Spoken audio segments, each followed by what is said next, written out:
Come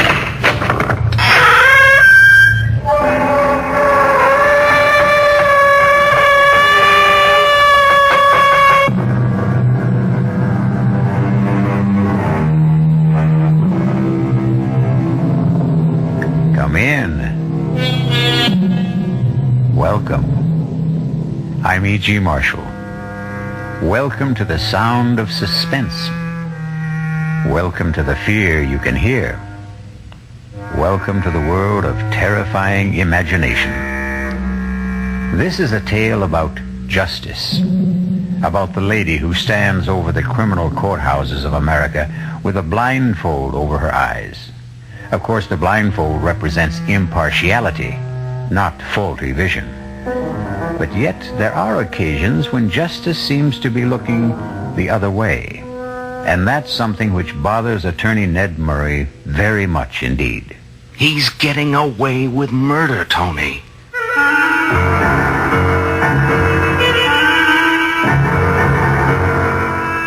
Our mystery drama, After the Verdict, was written especially for the Mystery Theater by Henry Slessor and stars Tony Roberts.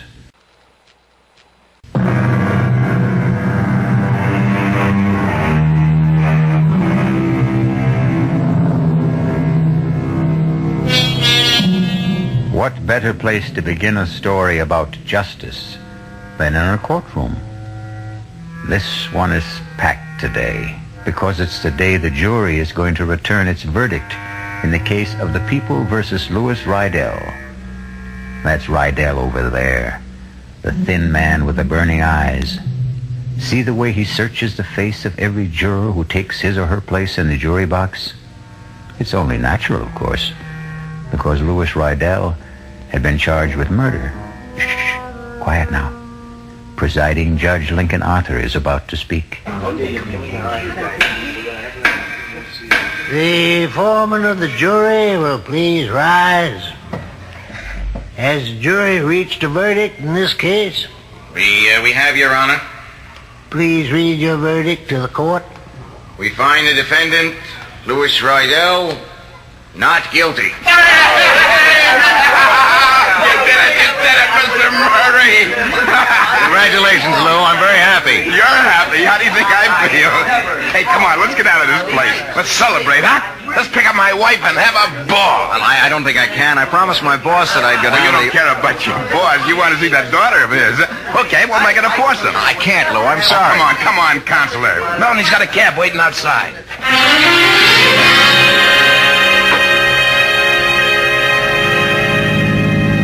Boy, did I read those faces wrong. I thought, that's a hanging jury if ever I saw one. The only one I was worried about was that little old lady with the blue hair. You just can't tell about a jury from their faces. My last case, well, I thought they all looked friendly, but I lost. You won this one, Mr. Murray. I bet that boss of yours is real pleased. I mean, all this publicity that you got. Well, you're a regular Clarence Darrow. Look, Lou, we don't really have to talk about the fee settlement now. Why don't you and Melanie just go out and drink up a couple of bottles of champagne? Oh, Lou doesn't drink, Mr. Murray. Lou doesn't have any vices.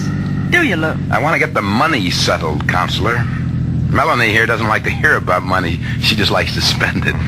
We'll drop her off at home. Hey, you promised to take me someplace. Wait for me at home, Pumpkin. Oh. Daddy will be there just as soon as he settles things with his lawyer. Okay? What choice do I have? I'll be home in an hour or two, and we'll go out to dinner. Just stay in the apartment, and don't open the door to anyone. And if you have to open the door, wear some clothes, baby, huh?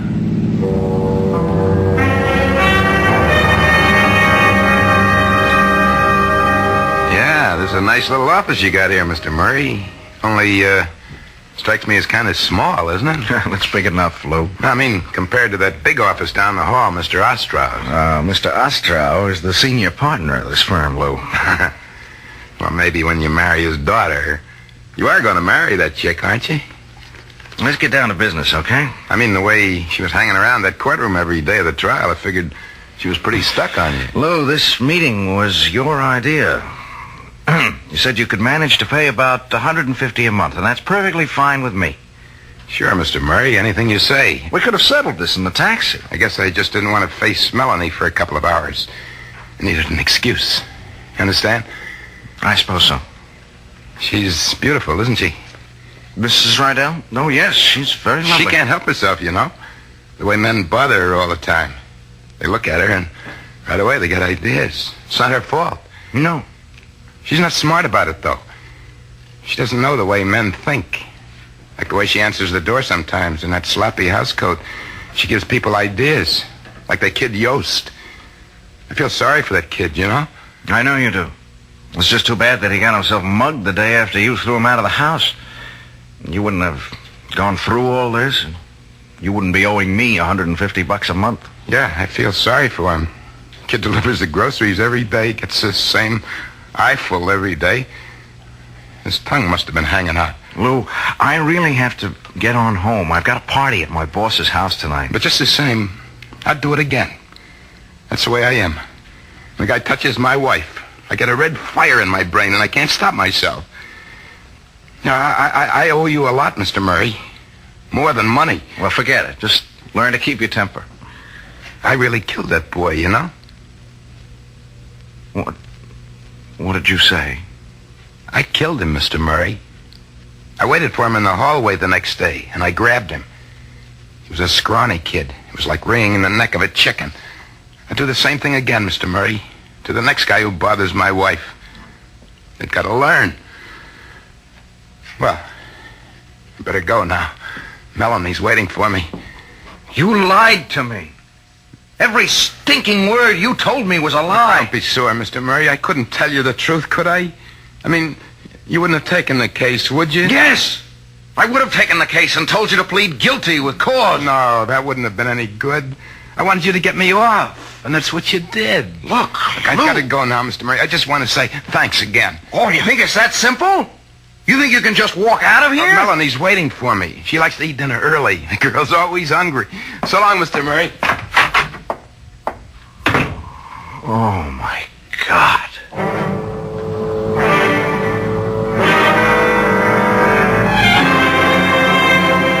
Light on the line, more on the... Ned! Ned, for the love of Mike, where you been? Sorry I'm so late, Mr. Ostrom. Who do you think this party's for, anyway? Well, come in. Karen's going out of her brain waiting for you to get here. Well, looks like quite a crowd. Well, they're all in your pocket tonight now, Ned. All right, everybody, hold it. Here's the man we've all been waiting for. Ned Murray, folks. Greatest trial lawyer since since Harry Ostrom. All right, come on, Ned. Karen's over here. Ned! Hi, darling. Where in the world have you been? The party started 2 hours ago. I just lost track of the time, that's all. Must be love, if you ask me. All right, I'll see you kids later. Ned, come into the kitchen for a minute. No, it's full of servants. Come into the bedroom. Now, that's an offer I can't refuse. Well, what did you have in mind? Give you one guess. Oh, darling, I'm so proud of you. You were so wonderful. That kiss was pretty wonderful. Father says that you are everything he used to be in the courtroom. And there's no higher praise he can give than that. Well, look, let's forget about the trial. It's over. Oh, no, I don't want to forget about it, Ned. I'm just so thrilled with the way you handled the case. That man Rydell seems so guilty. But there's too much fuss about all this, Karen. Father said that if you could win this case, you could do anything. That it would mean a lot of business to the firm. Do you know what I think? He's not going to wait on that promise about the junior partnership. I think he's going to do something about it right now. Are you serious? Don't tell him what I said, but I'm sure of it. Ned, you'll have to stop making excuses pretty soon, lover.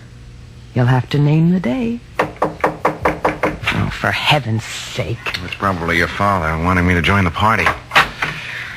Hiya, Ned. Ostrom told me you were here. Tony, for the love of Mike, I haven't seen you in ages. Yeah, that's right. Oh, hey, I am sorry. I didn't know you had somebody with you. It's all right, Mr. Igo. I was just going to fix my makeup. See you later, darling. Yes, sure. Tony, I don't think I ever saw you at Ostrow's before. Yeah, you know me, Ned. I don't like to mix with all these big shots. Hey, you still talk to ordinary people? Big celebrity like you, huh? I'll talk to you anytime, Tony. Listen, I was in court today. I've been there the last 4 days. Bet you didn't even notice, huh? That was nice of you. Busy man like you. Well, I got a personal interest. You know that. Sure. Tony, I was real glad you won, kid. Reminded me all over again what you did for me 2 years ago. Get me off that murder rap. It was like seeing the whole thing again. it wasn't the same, Tony. For one thing, you didn't kill it.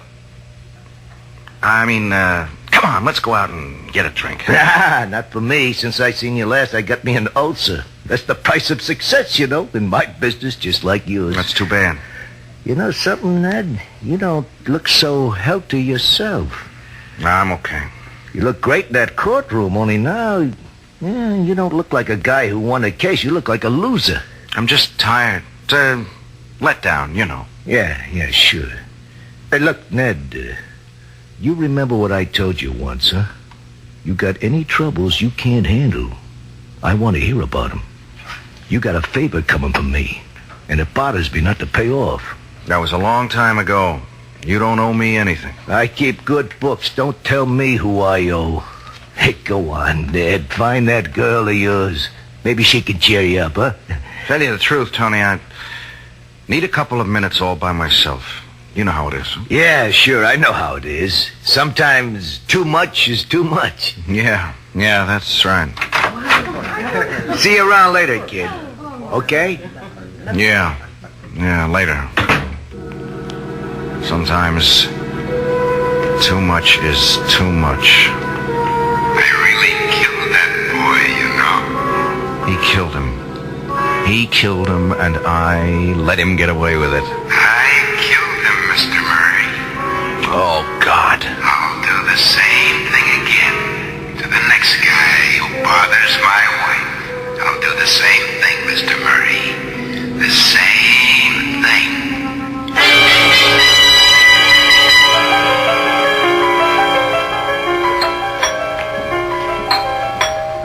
I'm coming. Oh, Mr. Murray. Hello, Mrs. Rydell. Oh, well, Lou isn't home, you know. Oh, he went to see Mr. Fleming about going back to the company. I knew he wasn't home. May I come in anyway? Oh, yeah, sure. Look, do you think Lou will have any trouble? I mean, getting his old job back? You know, he was their best salesman before the trouble happened. They won't hold it against him, will they? I don't know. I want to ask you a few things. Yeah? Oh, well, sure. Mrs. Rydell, before the trial, you told me your husband was the jealous type. Yeah, that's right. But you said there was never any reason for his jealousy. Do we have to go through that again? The trial's over, isn't it? Please, it's more important than you think. Why? This delivery boy, Yost, I tried to underplay Lou's anger about him in court, but he was really pretty sore about the pass he made at you, wasn't he? But I told you all that. Yes, Lou was sore. Sore. He was crazy. I didn't even want to tell him about the kid because I was afraid he'd... Well, you know... Mrs. Rydell, the trial is over, just as you said. Nobody can charge Lou with the same crime again. That's the law in this state. So you've got nothing to lose by telling me the absolute truth. About what? Lou did kill that boy, didn't he? Hey! He waited for him the next day and choked him to death. That's a dirty lie. How could you, of all people... All right. Maybe you didn't know the truth. Maybe you believed your husband the way I did. Oh, you get out of here, mister. Please, I'm not through.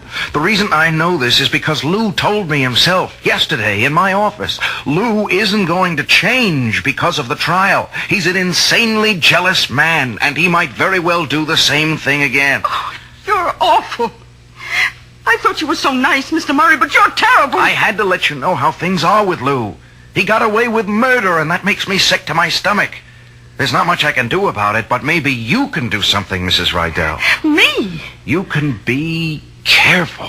Do you understand? No. You've got to make sure he never has any reason to be jealous. Listen, if you think I play around... Even if he misunderstands your behavior, somebody else might get Lou's hands around his throat.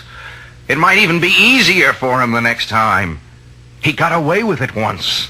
Please, Mrs. Rydell, for his sake, All right, for mine.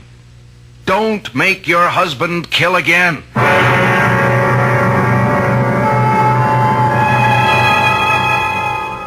I don't know about you, but I think Mr. Murray's request is very reasonable. The only problem, of course, is exactly how reasonable Lou Rydell is. There's something about the man's eyes, the way his hands twitch. Personally, I don't think it would be a very good idea to wink at Mrs. Rydell. I'll return shortly with Act Two.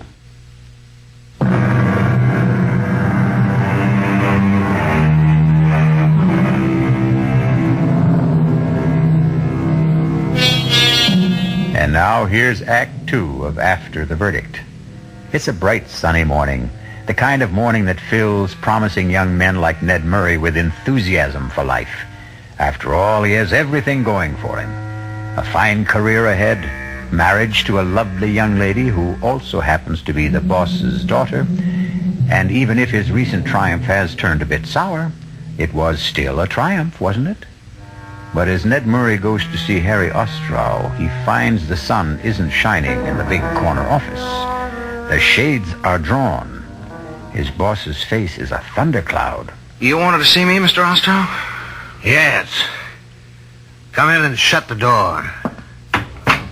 Hello, Mr. Murray. Nice to see you again. Hello, Lou. What are you doing here? Mr. Rydell's told me something I find hard to believe, Ned. I said he must be mistaken, but he swears it's true. Did you go to see Mrs. Rydell yesterday? Yes. Why did you think it was necessary to do that? I had something I wanted to tell her. It was strictly an unofficial visit. You told her I was guilty. You went up there deliberately just to frighten her. I ought to sue you for what you did, Mr. Murray. Lawyer or no lawyer. What kind of nonsense is this, Ned? You didn't say any such thing, did you? Well, did you? Yes, sir, I did. What? I didn't go there to frighten her, just to warn her. Right after the trial, Mr. Rydell here obliged me with a nice little confession. A little late, I'm afraid. Confession? What are you talking about? That's a lie. I don't know what you've got against me, Mr. Murray, but I never heard of a lawyer behaving like this. I didn't kill that boy. The jury said so. And Ned, please, this is all so ridiculous. Mr. Rydell put it very bluntly. He said he killed Yost. He said he'd kill again if another Yost came along. You can't do that. It's over. The trial's over. They can't put me through this again. They can't. No, Mr. Rydell, of course they can't. There's nothing to get excited about. Mr. Murray just misunderstood you, that's all. I read him loud and clear. I knew I couldn't get him back in a courtroom because of double jeopardy, but I thought if I went to the DA, he'd be a lot more careful with his hands the next time. I'll sue you. I'll sue this whole firm for slander. You hear that, Ostrow? Now, please, Ned, apologize to Mr. Rydell. Tell him you didn't mean it. Apologize? Yes, I should apologize to the state for saving his skin. Ned, you listen to me now. I don't know what went on between you and this man, and I don't care. But he's a client, understand? My client, even if you handle the case. And there's such a thing as lawyer-client privilege. Since when does it include murder? Shut up and listen to me. Anything you do reflects on me, on the way I run this firm. Mr. Rydell got a fair trial under law. Better than fair. Yes. And the jury acquitted him. That's all we have to know. You don't have any right to violate any confidences he made to you. Didn't they teach you that in law school? They taught me something else. They taught me that a lawyer's main concern was for justice. You talk about justice, huh? Go talk to that hoodlum buddy of yours, Tony Igo. If there was justice, you think that crook would be walking around loose? Tony was innocent of that murder charge. Because the jury said so. And they said the same thing about Mr. Rydell here. And that's that, my boy. Understand?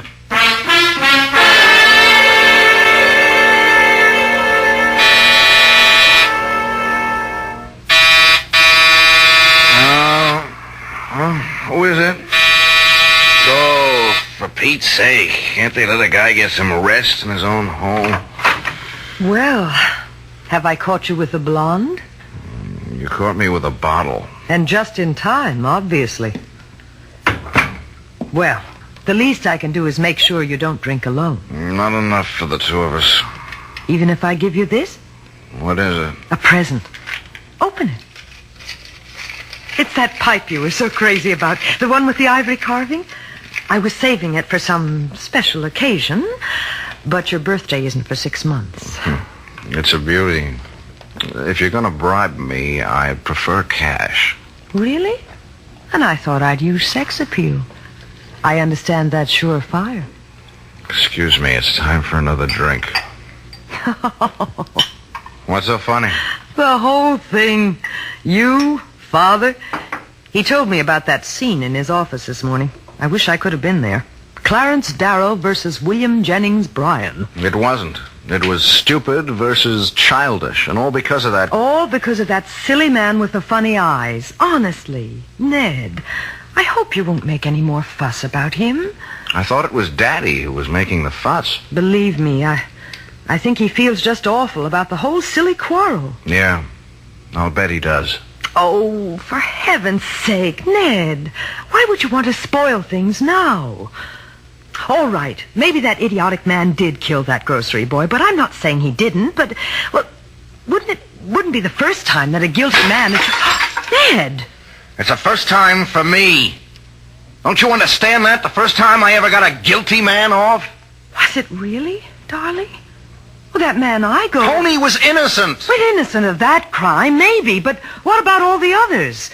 He might have killed a dozen men before, or had them killed. He wasn't being tried for killing a dozen men, only one. And he was innocent of that. I should know better than to talk to you while you're drinking. I'm going to the district attorney tomorrow, Karen. Even if it doesn't do a bit of good, I'll feel better for it. Do you know what the DA will say? He'll say you're a fool. I don't care. You haven't got a shred of proof. Not a shred. And all the proof in the world wouldn't put Lou Rydell back on the stand. You know that, don't you? If you go to the DA tomorrow, you can find yourself another connection. What? What was that? Oh, I'm sorry, Ned, but he did say it. And I know my father. I know he never says anything he doesn't mean. What about you, Karen? What about the connection between me and you? I waited long enough for you to get serious about me, Ned. I can wait a little longer until you come to your senses. And that's the real bribe, isn't it?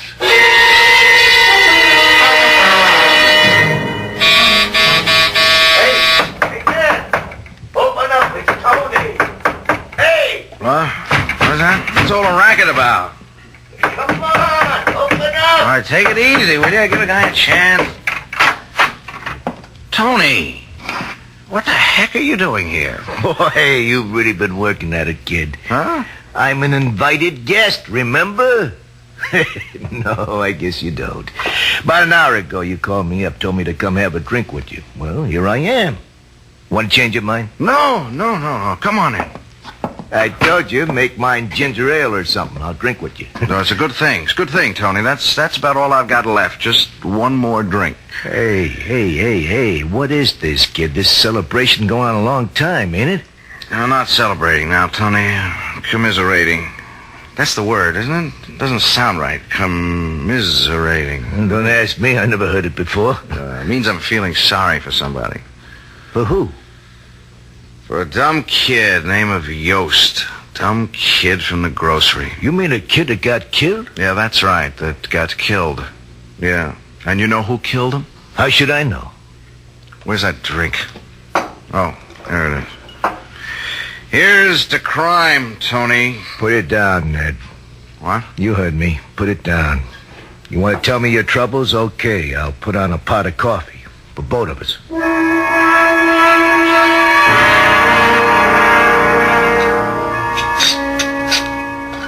That make you feel any better? No. Well, give it time. Tony, were you listening to me? Did you hear what I told you? Yeah, I heard you. This guy Rydell is a kookaboo. He's getting away with murder, Tony. And maybe he'll get away with another one. Nah, next time will be different. You'll know different from one thing. Meantime, somebody gets killed. Well, what's that to you? I'm sorry. Sir, I forgot the kind of guy I'm talking to. What am I going to feel like when it happens, Tony? Well, there must be some way to nail this crumb. No, there isn't. The law protects him. Double jeopardy. A man can't be tried twice for the same crime. That's how it goes, Tony. One trial to a customer. Yeah, it's a shame, all right. They hung better guys than that, and he's walking around free as air. That's the law, Tony. Yeah, law. Okay, if it bothers you so much, stop him. Yeah. Tell me how. Everybody else has to pay the penalty, right? Why not him?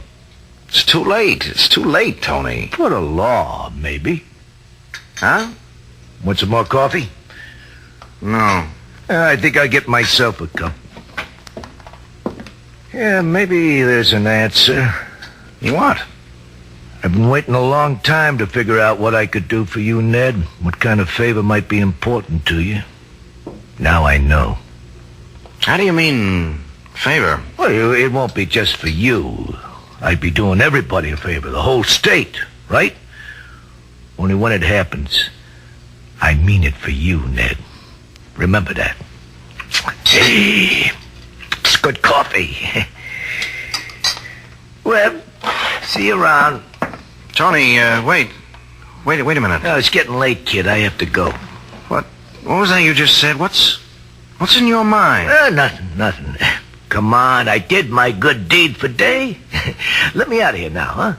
I want to know what you meant by a favor. You know what the word means. You're thinking of killing Rydell. Oh, you see too many movies. Tony, don't be crazy. I don't want that kind of favor, understand? Yeah, sure. Just let him loose, huh? So what if he gets away with murder, huh? Plenty of guys do that. You told me yourself, a nut like Rydell, he's a sure thing to try it again. Killing him is no answer. Sure, so let some other slobs get knocked off, huh? That's better. I didn't mean all those things I said, Tony. You got the wrong idea. This guy didn't kill a grocery boy. He's killing you too, buddy, and that's what I care about. But you got nothing to be afraid of. Nothing's gonna rub off on you. I know my business, just like you know yours. So long, kid. Tony! Usually it's a very good thing to have friends. Loyal friends who are always willing to do you a favor. But it looks as if Tony Igoe is going to do a good deed by committing a very bad deed. The question is, can one murder avenge another? We'll find out shortly when we return with Act 3.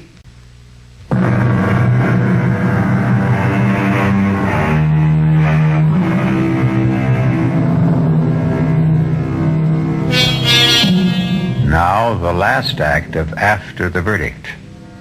Listen closely. Here's a sound we don't hear very often. Yes.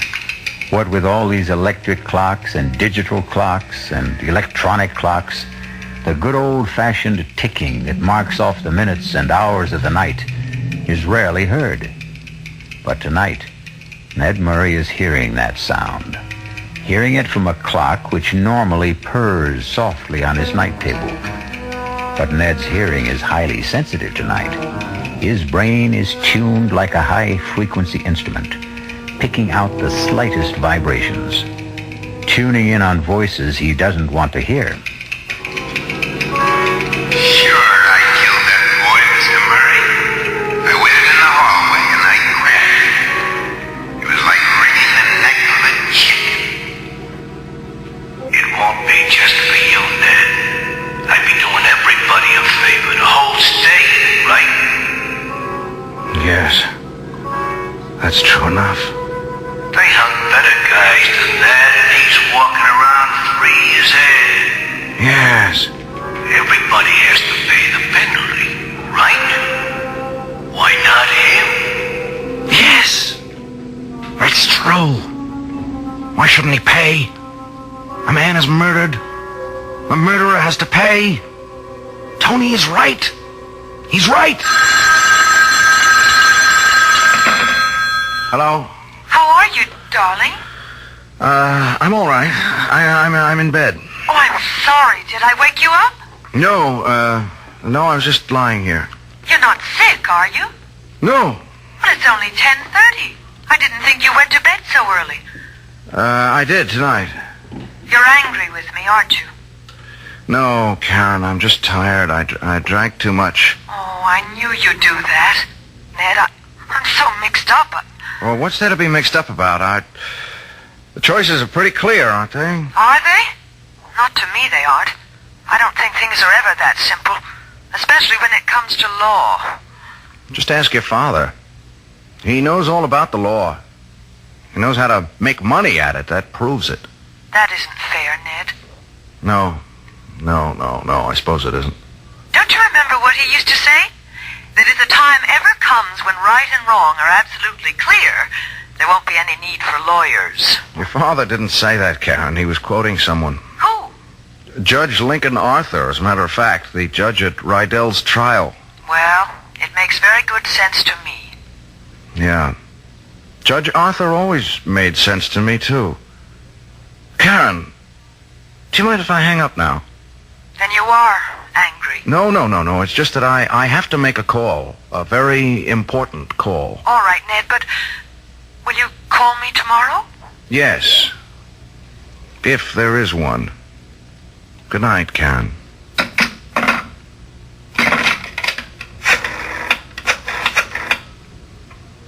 Information? Can you give me the number of Judge Lincoln Arthur?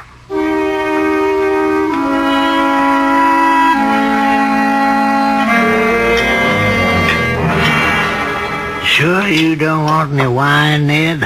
No, Judge, thanks. I've sworn off that stuff for the duration of my life.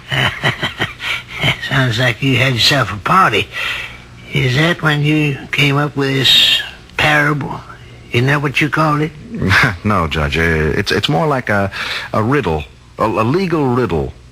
The only thing is, I already know the answer. Oh, all right. Let's see if I know it. It's about a lawyer. A criminal lawyer who defends somebody for murder and does it successfully. He's convinced of his client's innocence, understand? And that helps him get the acquittal. But right after the verdict, he makes a discovery that his client is guilty. How does he make this discovery? Is that important? It might be. Was it on evidence that had appeared at the trial? Evidence he had misinterpreted or concealed unknowingly? No. It was a confession. How does he obtain this confession? It's given to him, unsolicited by his client. Why? I don't know. Perversity, pride, ego. Anyway, he knows the truth about his client. And he knows something worse. That the man is more than capable of committing a similar crime. In fact, he boasts of the possibility almost gleefully. Any witnesses to this confession? No. And when he's confronted with it, the client denies ever having made it. You're not asking a legal question, Ned. I'm sure you know where your hypothetical lawyer stands legally. In the middle of nowhere. Is this a moral question, maybe? Well, you might say that. I mean, if you were that lawyer, Judge, what would you do?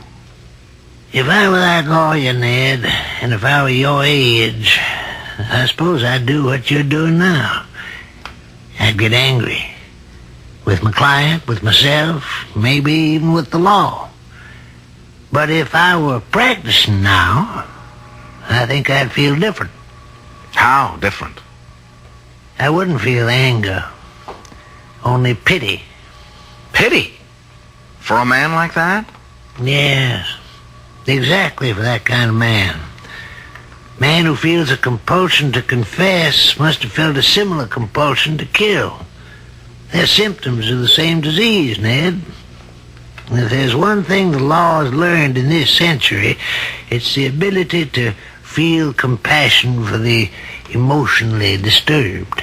Yeah, he's that all right, but that doesn't... Dad, this parable of yours, you talking about Louis Rydell? Yes. He told you that he murdered Yost? He did, I swear it. In my office, the same day of the verdict. He knew he was safe enough that he couldn't be indicted again. Yeah, the rationale of the irrational. What? Oh, for God's sake, Ned, use your brains. Can't you see that the man's mentally ill? Everything points to it. He killed a boy just for putting an arm around his wife. He confesses when there's no need to confess. Is it worthwhile venting all this anger against such a man?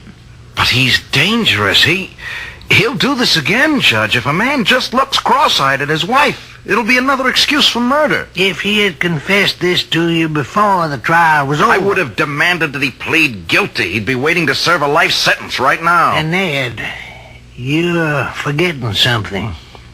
What? I was the judge at the trial. It was my prerogative to pass sentence, not yours.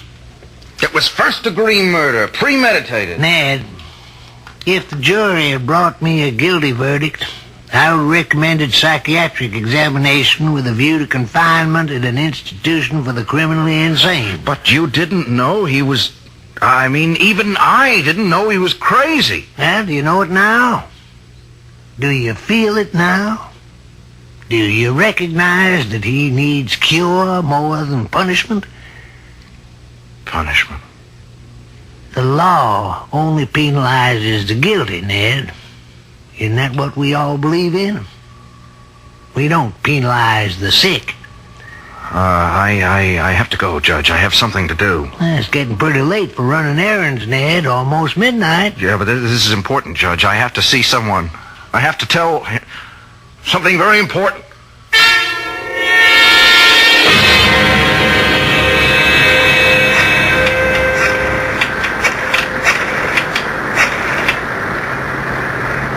Hello?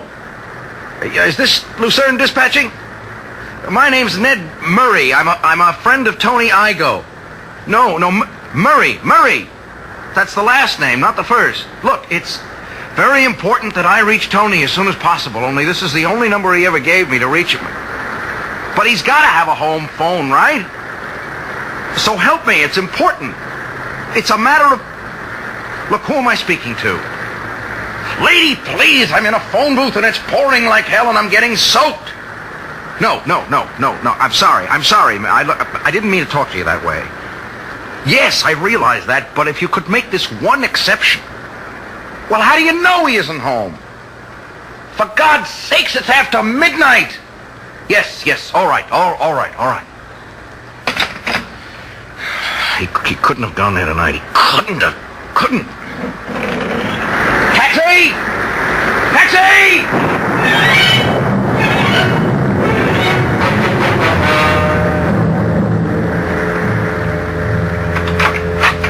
Lou, is that you? Yeah, it's me. Disappointed? Where the heck have you been? I've been taking care of business. What business? Since when do you sell shoes in the middle of the night? I was taking care of some competition. That's what I was doing. What are you talking about? Go on, pretend you don't know. But I don't know. I don't know what you're talking about. You know something, Melanie? You make a rotten liar. I'm not lying. For God's sake, Lou, will you stop staring at me like that? I'm looking at you the way other men look at you. What other men? The one who comes around here every day when I'm out pounding the pavements, peddling those lousy shoes to those stores. Oh, Lou, nobody comes around. You're just in one of those crazy jealous moods again. Well, I got news for you, Pumpkin. There's one boyfriend who's not coming around anymore. Are you still talking about that poor dumb grocery boy? Lou, I thought that I was... No, I'm talking about the old guy. The one with the white hair. The one who's been hanging around here all night, looking up at our window, waiting to make sure that the coast is clear. You're crazy. Crazy. I don't know any white-haired guys. Well, you'll never get to know this one, because he's got something wrong with him, baby. He's got a carving knife in his stomach. Lou. Oh, my God, no. Lou, you didn't. Yes, I did. So you can forget about seeing your lover boy tonight, baby. You can just forget it. You'll have to be satisfied with just me. Lou, just tell me it isn't true. Tell me you didn't kill anyone. It wasn't the first time, Pumpkin. If you keep up the way you're going, it won't be the last. In fact, the next one might be you. Oh, my God. Those police cars. They're coming here.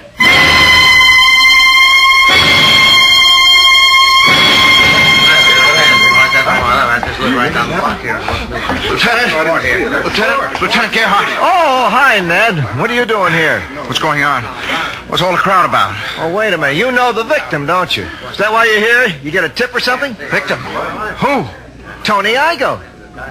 Tony! Somebody used a knife on him. Oh, God. Ironic, isn't it? Probably a dozen guys wanted Tony Igo knocked off, and how's he get it? From a jealous husband. Is he dead? Yeah, he's dead. And it was your ex-client who did it, that guy Rydell. He caught Tony hanging around the building watching the place. Rydell claims he was after his wife. You know about this, Ned? It's not true. It's not true, Lieutenant. He didn't even know the woman. Then what was he doing here? A favor. He was doing somebody a favor. What are you talking about? Look, where is Rydell now? Upstairs, answering questions. He won't get away. Not like the last time, Counselor. Yes, it won't be like the last time. Excuse me. Hey, where do you think you're going? I want to see him. He's entitled to talk to a lawyer, isn't he? You must be nuts yourself. Half a dozen witnesses saw him do it. Can I go up, Lieutenant? You mean you'll defend that screwball again?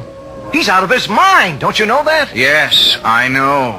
And that's what I'll try to prove. Now, will you please let me see my client?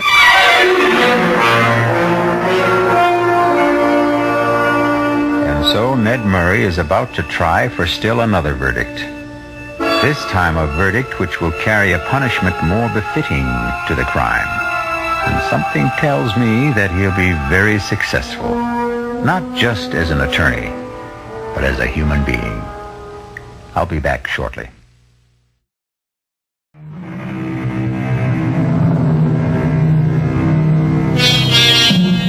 Some time ago, a man named Thomas De Quincey said, "If once a man indulges himself in murder, very soon he comes to think very little of robbing. And from robbing, he comes next to drinking and Sabbath breaking, and from that to incivility and procrastination." Let that be a lesson to all of you. This quotation and this story have come to you through the courtesy of our Radio Mystery Theater.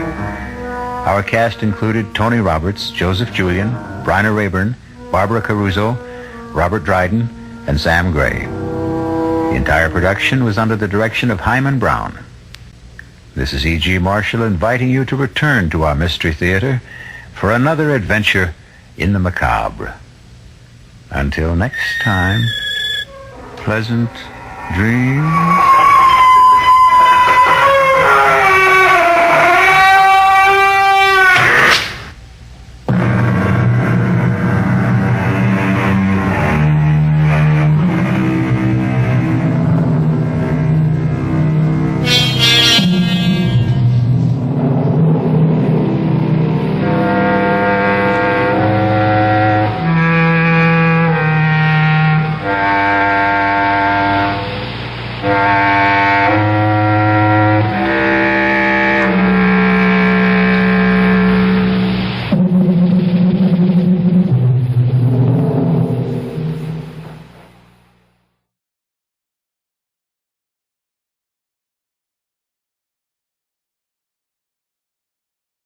The CBS Radio Mystery Theater presents...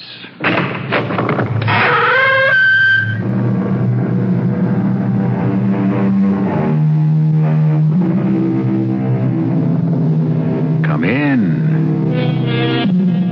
Welcome. I'm E.G. Marshall. Many of you may not be familiar with the writings of William Austin, since his main claim to fame is that he was the forerunner of the famous Nathaniel Hawthorne. But it is as sad in a way as this haunting tale I bring you that he should have been so overshadowed by his famous antecedent. For no more poignant and heartbreaking, while at the same time terrifying story could be told than this, the American version of the Wandering Jew, condemned and outcast, and the small, shivering, fever-racked child with the sad brown eyes innocently doomed to share his exile with him forever. Our mystery drama, The Storm Breeder, was especially adapted from the classic William Austin story for the Mystery Theater by Ian Martin and stars Michael Tolan and Fred Gwynne.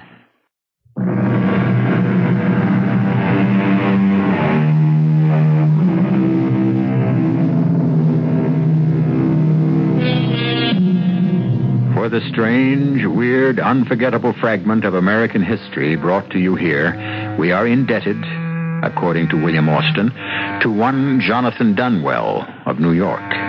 Mr. Dunwell was a judge, and as such, a general officer of the court by profession, but by inclination, an antiquarian and a collector of American history. It is his manuscript we bring to life. In the summer of 1820, business called me to Boston. I sailed in the Packet to Providence, and when I arrived there, I learned that every seat in the stage was engaged. I was fortunate enough to find a seat with the driver. It being a pleasant night and he quite intelligent, we were chatting pleasantly when all of a sudden the horses drew their ears on their necks flat as a hare's, and the whole business of Peter Rugg began. What's the matter with the horses? Have you a shirt, too, with you? Well, I need no overcoat. My jacket is enough. You'll need one soon. You see the horse's ears? Well, as a matter of fact, yes. I was just about to ask why. They see the Storm Breeder. The who? You'll find out, sir. Keep your eyes ahead. I am. The road seems empty, and the weather is lovely, not a cloud in the sky. But you will see him soon. And the weather that follows will blot out the sun. Are you pulling my leg, driver? I wish I were, Mr. Dunwell, sir. Here, sir. Wind this blanket about you. But the sun is shining, and Listen to what I say. Protect yourself as much as you can. Approaching us was a weather-beaten chair, once built for a chaise body drawn by a great black fiery horse, traveling at least at a speed of 12 miles an hour. Seated in it were a child and a man who glanced at us as he passed in such dejection of spirit and hopelessness that my heart seemed to suspend beating momentarily. In the moment that he passed us, our horse's ears sprang forward and bent so that they nearly met. Who was that man? Nobody knows. And the child? Nor her. Though both are familiar to me. I must have passed them more than 100 times on near as many routes. Without ever exchanging a word? Not a word. In the beginning, he used to stop and inquire the way to Boston, even when he was traveling directly away from the town. But since he never seemed to follow my directions, I have ceased communication with him. So that was the reason for the strange, fixed look he turned on you. It could be. And now he's gone. Disappeared as if neither he nor that frail, shivering child had ever been. Does he never stop anywhere? Never longer than to inquire the way to Boston. I see no signs of this promised storm. Well, look in the direction from which the man came. The storm follows him. By gad, you're right. There is a little black cloud speck in the east, but not much more than the size of my hat. Aye, that there's the seed storm. With luck, we may reach Polly's Tavern before it strikes. But you mark my word, the wanderer and his child will go on through rain and thunder and lightning to Providence.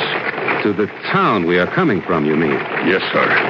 I would guess the real Providence is as far out of his reach as the Boston he never seems able to find Wrap that saddle blanket about you, for here it comes. Hey! Giddy up! Mark you in his lightning flash. Do you see? My eyes are dazzled. What do you mean? Watch as it comes again. There! In the center of the cloud. What? Don't you see? An open carriage drawn by a black horse and the child clinging in terror to the man. Now look! Do you see?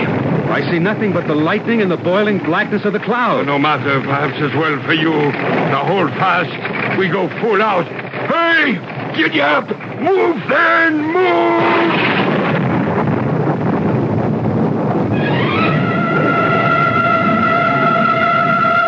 Within a few minutes, we had broached a rise, and sliding and slithering came down into the hollow to Polly's Tavern. In spite of the summer weather, a steam of damp arose from our clothes and those of other travelers. And the whole common room seemed to be awash with discussion of the storm breeder, whom almost all of them seemed to have met on the road. Ah, the name is Darwin, sir, of Boston, in the import-export trade. Jonathan Dunwell, recently seated as judge in our circuit courts, bound from New York to your fair city. Well, sir, my pleasure and privilege to meet so distinguished a gentleman. I'm afraid your city is fast surpassing ours in credit and notoriety. Not entirely, sir. I'm afraid a citizen of your city is the focus of all conversation tonight. The storm breeder. Did you chance on him? No, as it happens, not today. But too many times. Too many times? I could wish to see neither that man nor his horse again. For they seem not to belong to this world. Well, how's that? I saw them plain, father and daughter, passing us on the road. Did you speak? No. I have seen him wet and weary many times before tonight. And no one who has ever once seen him can ever be deceived again as to his identity. You know him by name? Yes, sir. Peter Rugg. Peter Rugg. But who is this mysterious man? That is more than anyone can tell exactly, save that he is a famous traveler, though held in low esteem by all innholders, for he never stops to eat, drink, nor sleep. But why does the man never stop anywhere? Long enough to speak to anyone, at least. Why, those who know the most about him say the least. It is asserted that sometimes heaven sets a mark on a man for judgment or for trial. I'm thinking of the one time Rugg spoke to me. I was in Connecticut at the time, on a winding road, my horse as weary as myself. It was toward dusk, and all of a sudden, from behind me, traveling at a reckless clip for those roads, a fiery black horse pulling an open chaise caught up to me from behind. Will you tell me how far it is to Boston? 100 miles. 100? How can you say so? I was told last night it was but 50, and I have traveled all night. Problem is, sir, you are traveling from Boston. You must turn back. How can you tell me so? It is all turn back. Boston shifts with the wind. One man tells me it is to the east, the other west. Even the guideposts all point the wrong way. I think perhaps you're tired, and your little girl, too. Why not stop and rest? You're wet and weary. Yes, foul weather since I left home. Stop then up here at the inn and refresh. No, I cannot stop. You see what follows me? I must ever stay ahead of it. So I must reach home tonight. I pray you are mistaken in the distance to Boston. I wish I were. May I make so bold as to inquire if you are Peter Rugg?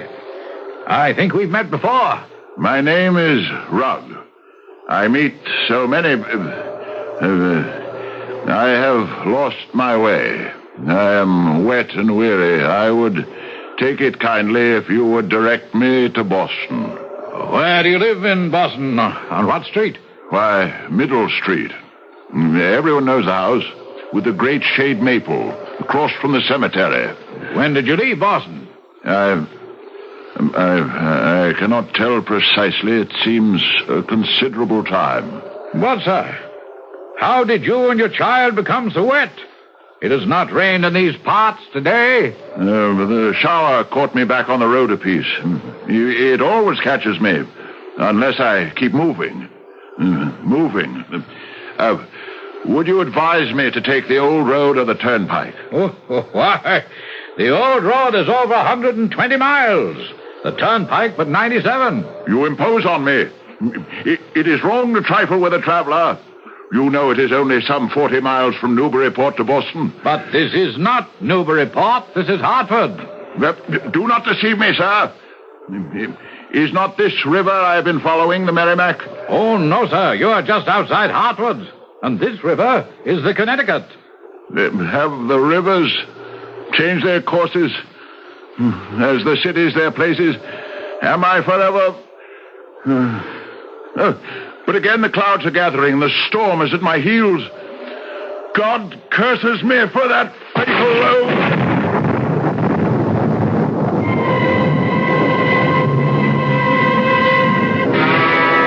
He would talk no longer. His impatient horse leaped off, his flanks rising like wings. And that's the last time I saw the ill-fated Mr. Rugg. Amazing. But you say he gave his address as Middle Street. That is correct, I should say, Judge Dunwell. The house with the great maple shade tree across from the cemetery. So he said. Do you know Boston well enough to locate him? Oh, no, sir. And my business seldom carries me that way. But mine does. I think for curiosity's sake I must go to Peter Rugg's home and try to find out why it is so difficult to return to. 20 years, you said, you've been seeing him on the road. Oh, all of that. And the last was the only time we spoke. I should like to meet the man face to face, if for no other reason than to find a better fate for that little girl long since turned woman. When I get to Boston, I shall make it my first order of business. Which is exactly what I did. It was not easy, for the maps were inaccurate, and there was more than one Middle Street. But finally I found it. The great tree smothering the house so that it lay in a shadowy gloom. The paint was peeling. The windows cracked and cobweb-ridden. But the path to the door was cleared, and I was sure that someone or something still lived there. It was with a strange trepidation I walked through the weeds and lifted the heavy knocker. At last, with a deep breath, I let it fall. Then, in utter silence, bathed in the shadowed gloom, I waited to meet whatever waited behind that door.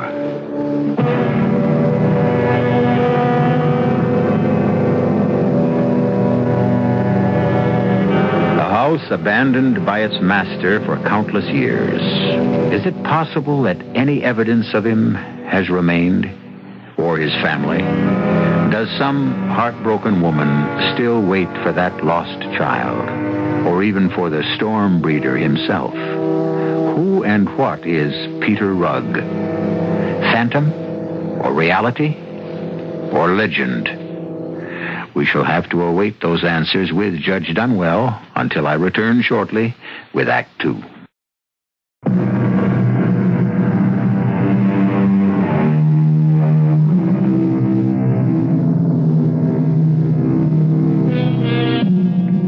Judge Dunwell was never fated to have an answer to his knock on the door.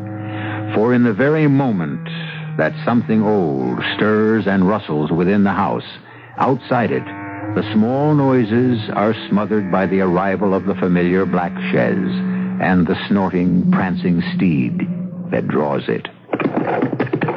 Whoa, Lightfoot! Whoa! Don't you recognize home at last? At the sound of the arrival, instinctively I had withdrawn deeper in the shadows, finding perfect concealment behind a clump of overgrown rhododendra. Twilight was just upon us, as a confident and somehow younger man than I remembered Peter Rugg to be strode up the path, just in time for the door to open. The little girl sat timid and immobile on the seat of the carriage, as if knowing the hopelessness of it all. Somewhere, low thunder grumbled. Mistress Rugg, your husband is sorry to have been delayed, but circumstances beyond... I beg your pardon, madam, but I am looking for Mistress Catherine Rugg. Who? Who did you say? My wife, madam, the Mistress Rugg. Oh, Lord bless you, sir. She ain't here. Ain't been here or in this world for 50 years. What do you mean? I mean, she's dead and gone like all of hers. Dead and gone and buried and lost. But that can't be. I'm tired and worn, but this... I know my own house. I live here. Oh, no, you don't. Not now you don't, whoever you are. I can show you deed and title which says that it's mine. It is true. It seems as though it might be on the wrong side of the street. I don't know. It's hard to... forgive me, madam. I'm confused. Everything seems misplaced. The streets changed. The people changed. The town changed. And what is strangest of all, Catherine Rugg has deserted her husband and child. Oh, pray tell me, has John Foy come home from sea? Who? John Foy, my kinsman. He could give me some account of Mrs. Rugg. I never heard of John Foy. Where does he live? Just above here on Orange Tree Lane. Oh, bless you for a stranger. No such place in this neighborhood. But that can't be possible. The street's gone. Orange Lane is not the head of Hanover Street near Pemberton's Hill. There is no such lane now. You cannot be serious. Woman, you mock me. The next thing you will tell me is that there is no King George. However, be that as it may, you must see, madam, that both my daughter and myself are wet and weary. I must find a resting place. Can you direct me to Boston? But this is Boston. The only city of Boston I know. But not the one I know. Yes, Lightfoot, coming. I am wrong, of course. I don't know how I could have mistaken it, but this is a much finer city than Boston. Boston must lie at a distance. My good woman, since you are ignorant of it. Yes. It's the same old story. No home tonight. I must away. No! Mr. Rugg, wait! Wait! Who are you, sir? Oh, 1,000 pardons, Mistress Croft. May I present myself? Judge Jonathan Dunwell of the Circuit Courts, but recently come to Boston. A judge? Have you some business with that man? Not legal business, but I had hoped to meet him here and question him. I am obsessed with a desire to know exactly who and what he is. I'm ashamed for allowing you to stand so long in the rain. Come in and warm yourself by my fire.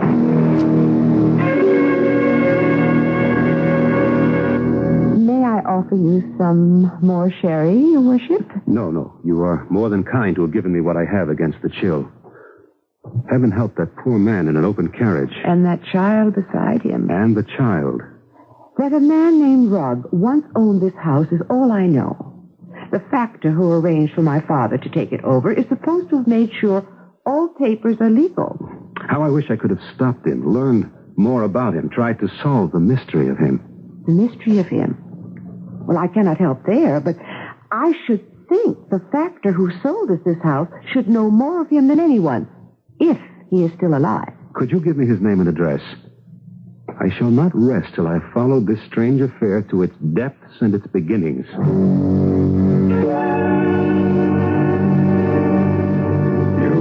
You understand the hour is late, Judge? Yes, I do indeed, Mr. Felt. You know the history of Peter Rugg, sometime of Middle Street in this district? Yeah. I will be brief. He rented a property of mine in his youth.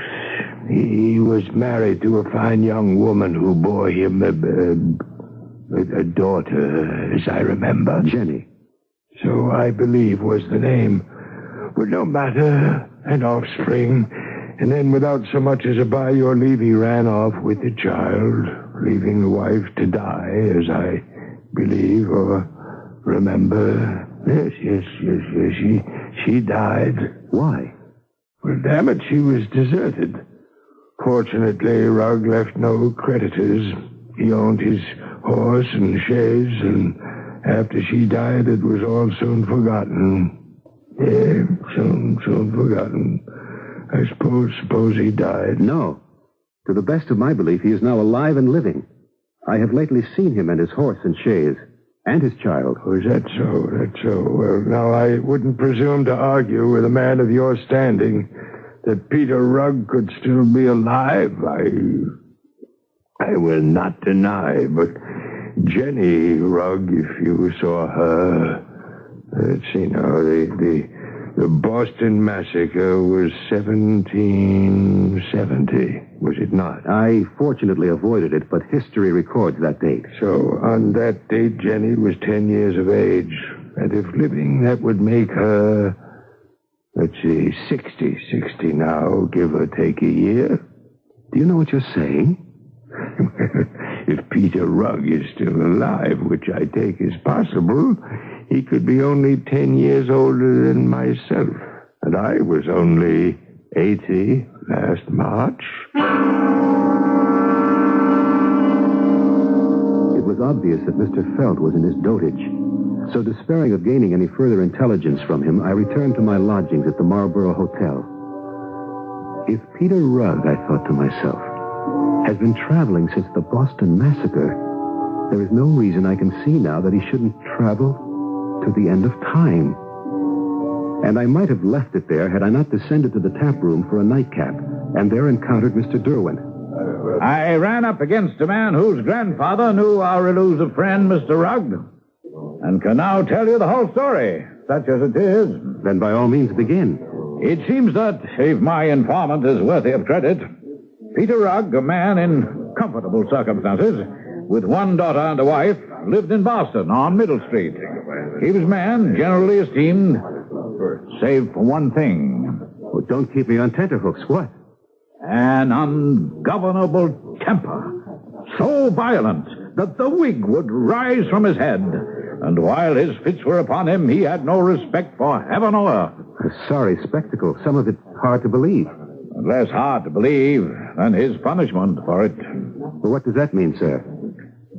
Well, whilst visiting in Concord one day late in autumn, with his daughter in the chaise, drawn by his favorite horse, a great black beast named Lightfoot, a tremendous storm overtook them, driving them for shelter as dark fell under the roof of a friend of his, Mr. Cutter, who urged him to tarry the night. Which any man in his right senses under the circumstances would do.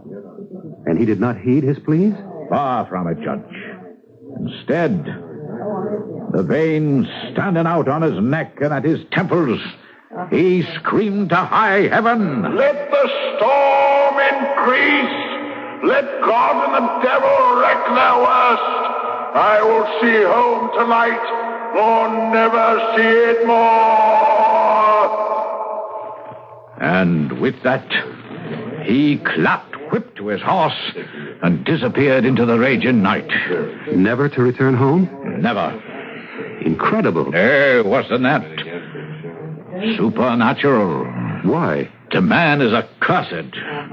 Whether by God or by the devil, I know not which. Still 50 years of wandering in search of his home. How could it be possible? Well, now, as to that, there are two theories. One I had from my informant. His grandfather said that on the day after he left Concord 50 years ago, his friends and neighbors started inquiries. But it appeared that Peter Rugg had stayed no place in Boston. And his wife had a strange tale. What tale is that? Sitting by the window, waiting on that wild night, there was a sudden sound like an earthquake. And indeed the whole house rumbled underneath her as if about to cave in. Peering out through the storm, she saw a strange sight. What sight was that? Coming hell for leather down the street was Peter Rugg in his carriage, straining back on the reins in a vain effort to stop his horse, and crying, "No, Lightfoot, no! May you be damned for the devil you are! Hold up, I say! We are home! Hold up, Lightfoot, in the name of all that's holy! Hold up!" So that fiery horse of his had the bit between his teeth and would not stop? Yes, but there were those who discount the story, saying merely that Peter Rugg wanted to leave his wife and never come home at all. That there was another woman somewhere. That scarcely fits the facts as we know them. Well, then, there is the other theory. Which is? Perhaps best told by the woman who had the experience. Now, she's the wife of the toll gatherer on the Charlestown Bridge. Would you care to hear her tale for yourself?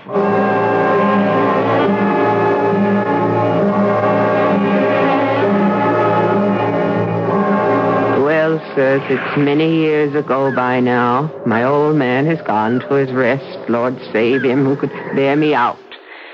In those days, we were both young and spry, and many's the evening I used to keep him company here at the toll gate. Those days were when? Oh, nigh under 50 years ago. Well, I'm sorry to have interrupted. Go on with your story. But I remembered how annoyed Ethan was by this big black horse and the chaise and the man and the little girl. Used to tell me how they continually were in contempt of the rakes crossing the bridge without stopping or paying. And were they always followed by bad weather? Why, bless you, sir, that is the truth. My Ian used to say they brought bad luck. And you say you saw them? One evening we heard them thundering up, and I says, this time they ain't going to take it out on you, Ethan. You're too easy going. So when he called them to halt and they kept on, I had grabbed up a three-legged stool. Heavy it was, but I was young and strong, and I hurled it square into the horse's belly. And tell the judge what happened then. It passed right through that horse as if it were a shadow. He never even broke stride as a stool went skipping across the bridge. No, sir. That was a haunt. A ghost rider with bad luck right in the dust of his wheels. So, Judge Dunwell, what is your judgment? I don't know. Neither explanation fits the pattern of my mind. And I have a feeling that I am not yet done with Peter Rugg, nor will be till his fate is truly revealed to me.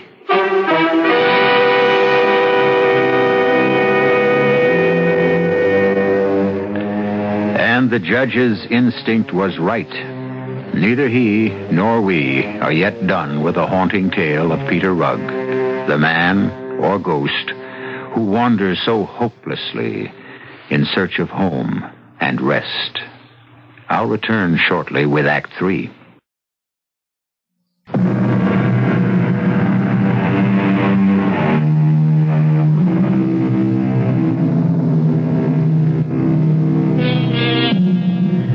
It was to be 5 years before Peter Rugg's and Judge Dunwell's paths crossed again. For some time, the judge had tried to track down the sometimes elusive person or legend, whichever he was. Then, being only human, Peter Rugg had almost passed from his mind until the rest of the judge's story, which you are about to hear now. In the autumn of 1825, I attended the races at Richmond in Virginia. There was great excitement, and the races were well attended, for it was a match race between two recognized champions, a roan called Dart and a light gray mare called Butterfly. At a signal, the gun sounded, and they were off. I was glued to the race. There seemed no way of choosing which horse might win, when suddenly there was an extra wave of excitement from the already madly cheering crowd. To my open-mouthed astonishment, appearing as if from nowhere in the rear, was a majestic black horse of unusual size, drawing an old weather-beaten chair. Effortlessly, as if his heavy non-racing vehicle, encumbered as it was by two occupants, didn't exist, he overtook the racing horses shortly before the winning line. And in concert, both Dart and Butterfly, as the horse passed them, lay back their ears and pulled up short, so that no contest was called. And the winning black horse and his carriage passed the finish line and faded away over the hill. In the clubhouse later, I was fortunate enough to have an introduction to one John Spring, the owner and rider of Butterfly. Damn it, sir, that was no horse that overtook my mare. No one can outrun Butterfly. No horse, that is. Why, I had bet all I have she would show her heels to Dart. No doubt she would if the Good horse, make no mistake. Good horses, Dart, a great one. But not to outrun my Butterfly. That ox or whatever animal it was of frightened off our horses, why, that makes no contest, sir. No contest. And yet it looked like a horse. In no fashion, sir. Nor was it. In no fashion. And that I can prove. How is that, Mr. Spring? By my own observation and countless others, sir. Would you like to see? I would indeed. Well, then, follow me. You remember, just about here, both of them pulled up and let that interloper go by and disappear. Yes, the view is unfamiliar from this point, but I do remember it was shortly before the finish line. Exactly, sir. Both horses, after pulling up, walked deliberately to this spot of soft ground. Butterfly dropped her head and then lifted it, whickering in fright. And Dot followed by doing the same and snorting in a sort of anger. So all of us looked to what they had examined. See you them there for yourself, Judge. I was looking at the hoof marks of the black horse, which had carried on to the finish line and beyond. Horse? From the evidence of my eyes from the stands, yes. From the same evidence as I looked at the soft ground, Mr. Spring's strange claim had real validity. These were not the marks of a horse's hooves, but the evidence of another breed of animal or being. The hooves were cloven.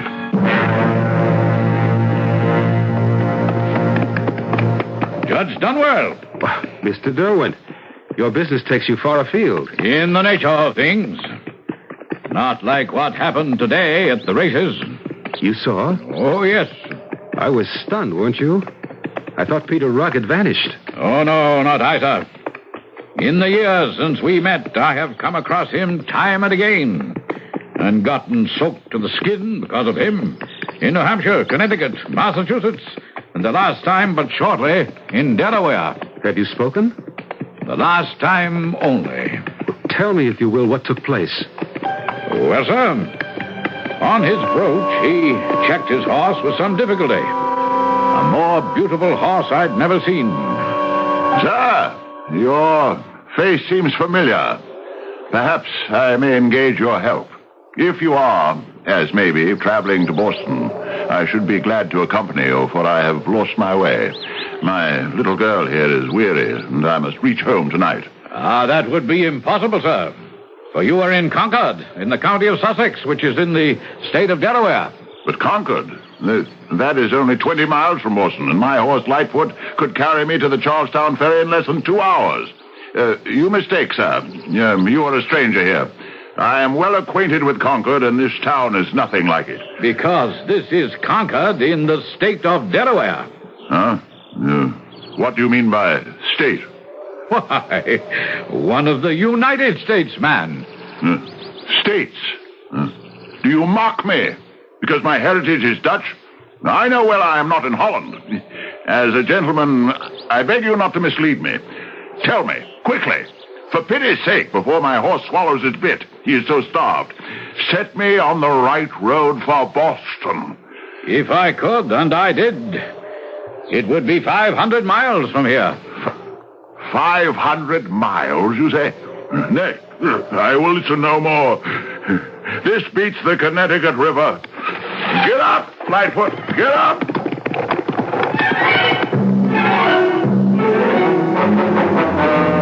I can explain his last remark. I met him, as you may remember, outside Hartford, when he persisted in mistaking the Connecticut River for the Charles. So our wandering homeseeker is still abroad. Man or spirit, I shall not rest until he can. But how to help him? The courts were closed until the winter session. It seemed to me that the judgment on Peter Rugg was too great, too inhumane, too unreasonable for the extent of his small crime. I made it my business wholly for once to try to catch him again.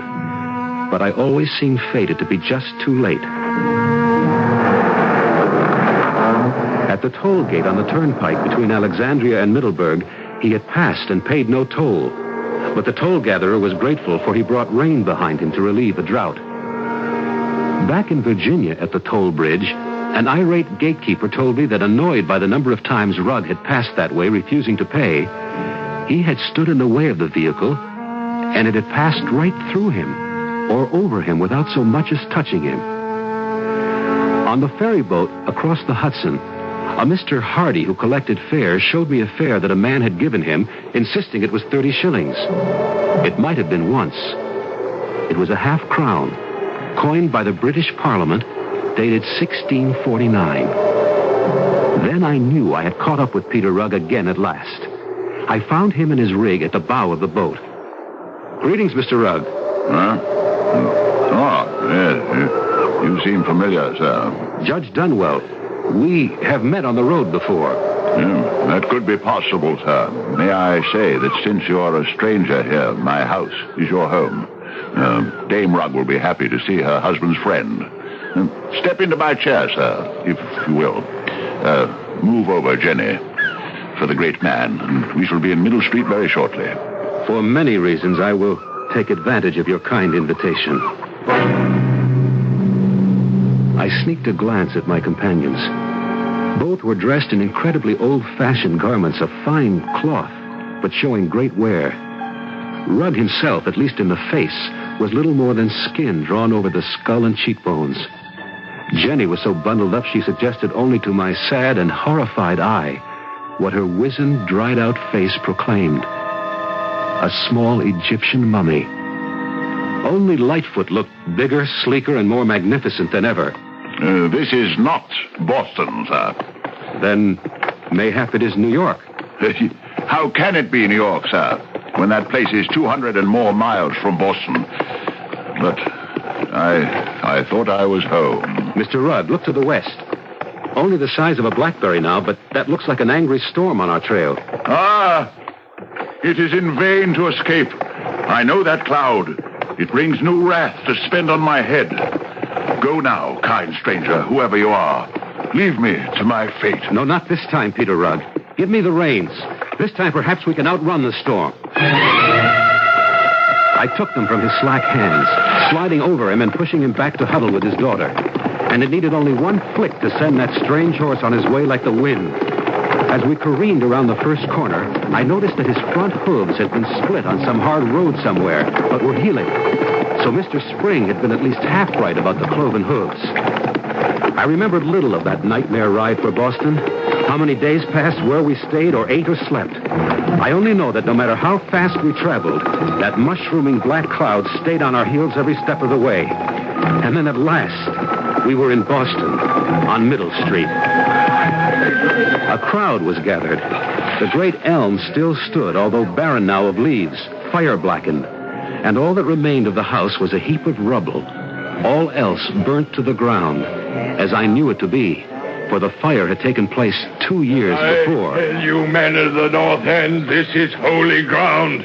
The city needs this land, and let not the name of Peter Rugg dampen your ardor. No!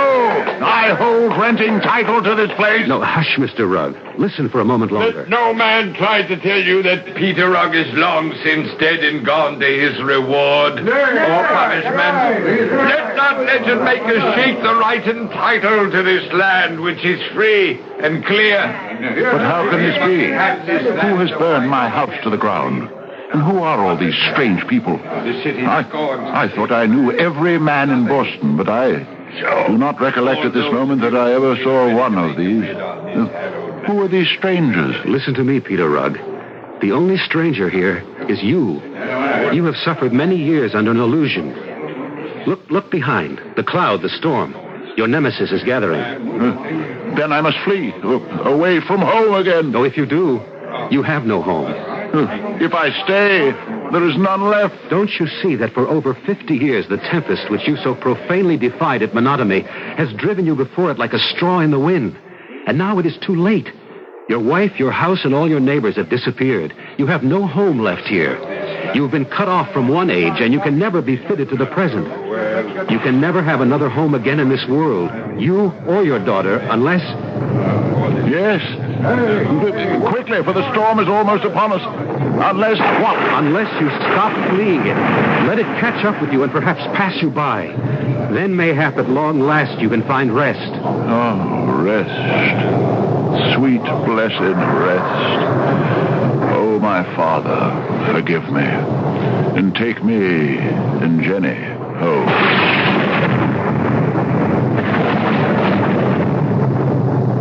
The great black clouds and teeming rain engulfed us all. My last view of Peter Rugg was standing with his arm about his daughter. His face lifted to the rain. And wonder of wonders, at last the child's head, too, was lifted. In the intensity of it, they were lost. And suddenly the storm passed. For a moment, in its last fringe, I saw the two of them, eyes on heaven. And then, as if they had never been, chaise, horse, harness, father and daughter were gone. Where? I do not know. I can only hope home at last.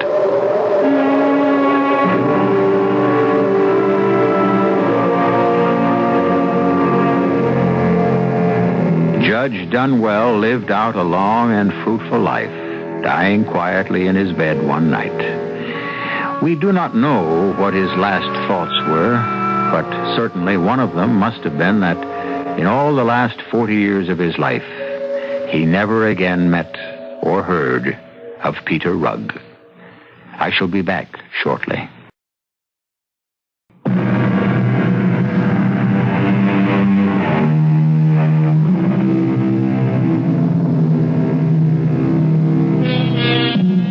There is no one more tragic in all history or literature than the soul condemned to wander, lost, alone, cut off. And I do have to wonder a little if Peter Rugg didn't make his own penance. What we fear in life, we should not run from, especially if we can't outdistance it. Turn and meet it face to face. It's surprising that the reality is never as bad as the imagined. Our cast included Michael Tolan, Fred Gwynne, Ann Petoniak, Arnold Moss, and Ian Martin. The entire production was under the direction of Hyman Brown. This is E.G. Marshall inviting you to return to our Mystery Theater for another adventure in the macabre. Until next time, pleasant dreams.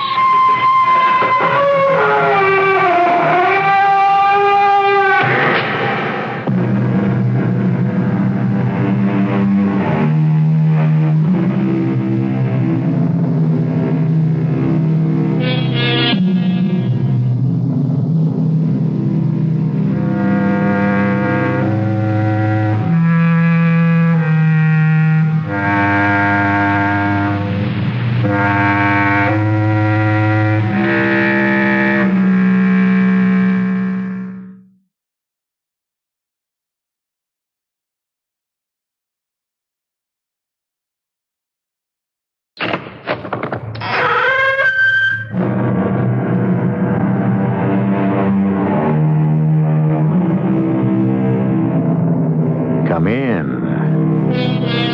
Welcome. I'm E.G. Marshall. Money has been called many things, but the cynical observation that applies to our story is from Thomas Jefferson, who said, "Money, and not morality, is the principle of commercial nations." Change that a little to money and not morality governs most of our lives, and you will understand our tale. It begins a week after a death in a family, and it begins on a jarring note. Miss Armstrong, I have been a jeweler here for over 35 years, and I've never seen anything like it. Mother willed it to me. She loved that pearl necklace. But it's not for me. It's more for an older woman. What's it worth, Mr. Towner? I want to sell it. No, my dear girl. My father bought it from you. He didn't buy this pearl necklace from me. Miss Armstrong, these pearls are imitation. They're made of paste. They're fake.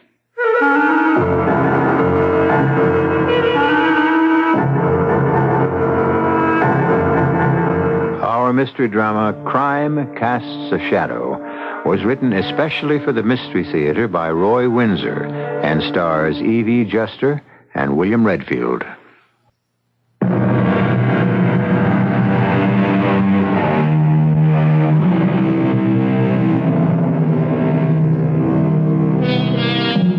Our theme is money and morality. It is said of Diogenes that he walked around in the daylight carrying a lantern, looking for an honest man. Well, that was a little extreme. There are honest men and women, but there are also otherwise honest men who sometimes yield to extreme temptation. Bart Lerner, for example. Yes, thank you for being so thoughtful. No, there was no suffering. She just, drifted away. My stepdaughter and I were with her when she died. We've expected it for almost a year, after all. No, there was no chance of recovery. It was nephritis, and the kidneys just stopped functioning. Thank you again. I sure appreciate your call. Yes, goodbye. Hi, Bart. You got a minute? Oh, hey, Gay. You up so early? It's only 9:30. Oh, sure, I'm not expected in White Plains till 10. What is it? Remember this? Sure, of course. Your mother's pearl necklace. Mm-hmm. What are you doing with it? I thought it was in the safe deposit box of the bank. It was. I picked it up yesterday. Oh? Why? Well, my mother left it to me in her will. No conditions attached. She suspected I'd sell it and use the money as a nest egg. Well, why not, honey? It's too old-fashioned for a young woman like you. You might as well sell it. I tried to. Well, you mean today? Mm-hmm. At 9 o'clock this morning, I had an appointment with Max Tallner. Oh. My father bought the pearl necklace from him years ago. 15 years ago. 5 years before he died. Yeah. Well, what did old Max offer you for it? Nothing. Nothing? Nope. Not a cent. Max said the necklace is worthless. The pearls are artificial, made of some kind of paste or something. Well, be darned. Are you sure? He was. He sold a real pearl necklace to my father for $12,000. I thought I might sell it for 15 or more. Well, I don't know about that, Gabe. The real necklace is worth that much or more, but that's beside the point now. This imitation isn't worth anything. Bart, what happened to the original necklace? Have you any idea? No, honey, I really haven't. Well, didn't my mother ever talk to you about it? Oh, your mother was a very sick woman for the last year, Gay. She was bedridden. I haven't seen her wear that necklace for many years. Did you put it in the safe deposit box for her? Not that I recall. No, she must have done that herself before she was confined. What could have happened to the real necklace, and who replaced it with this? Gail, let me ask you something. What value has the necklace for you? Well, it was a kind of trust fund for me. With $15,000, I could begin to build an estate. Sure. And instead you feel cheated. I don't know what I feel. I can't believe that Mother cheated me. Do you think she sold it? But if she did, why didn't she tell me? And why should she have sold it, Bart? Well, you and my mother were pretty well fixed for money. Oh, not that well off. Oh, sure, the past year I've done well. But before that, with your mother's illness, we were pretty pinched. You know, medical expenses and... let's not talk about it. It's only 2 weeks ago since she... I know. I feel terrible. Like a vulture. But Mother would have understood. The necklace was left to me to keep or to sell. And now I can't do either. Could she have sold it? Sure, she may have. You say that, Bart, as if you know something you're holding back. No, it's nothing I know. But it is something you suspect, right? Well, I was puzzled at the time, I admit. I was thinking of taking out a second mortgage on the house to meet some large bills. And your mother objected strongly. You know how she was. Pay as you go and stay out of debt. I know, but if she sold the necklace, why didn't she tell me about it? Probably because she expected to redeem it. I really don't know, Gay. Well, I want to find out. Look, I tell you what. The necklace was worth, say $15,000, right? I know my father paid more than 10. And that amount of money was going to be your nest egg. Right. Okay, I'm going to make out a check for that amount and give it to you. What? No, I mean it. You'll have all your money and we'll say no more about it. Well, but Bart... Now, not a word, honey. This is what your mother would have wanted. Oh, then you know she sold the necklace. I know nothing of the sort. All I know is that I never took a loan, and somehow the bills got paid. The nurse who stayed with us, the doctor bills, the hospital tests. Oh, sure, the insurance covered part of it, but almost half of the expenses we had to pay for. I insisted she explained, but she just smiled, you know, the way she did, and said I wasn't to worry. I had enough to worry about with my contracting business. So you suspected she'd sold the necklace, huh? Your mother never would let the subject come up. I didn't realize. Now, look, it's all settled. Bart, I just can't let you Honey, give me... look at it this way. If your mother helped me out at a time when I sure needed help, I owe her whatever the necklace is worth today. We'll make it $15,000. The necklace was left to you. It's gone. Let's forget it. But I can't forget what I owe. I'll have a certified check for you for $15,000 when I come home from work. Bart, I don't know what to say. I'm very fond of you, honey. I think of you as a daughter. Oh, and you know I'm fond of you. And all I can say is thank you. It's an awful lot of money. No, I done well this year. I don't think about it. Well, what do you suppose became of the real pearl necklace? Somebody bought it.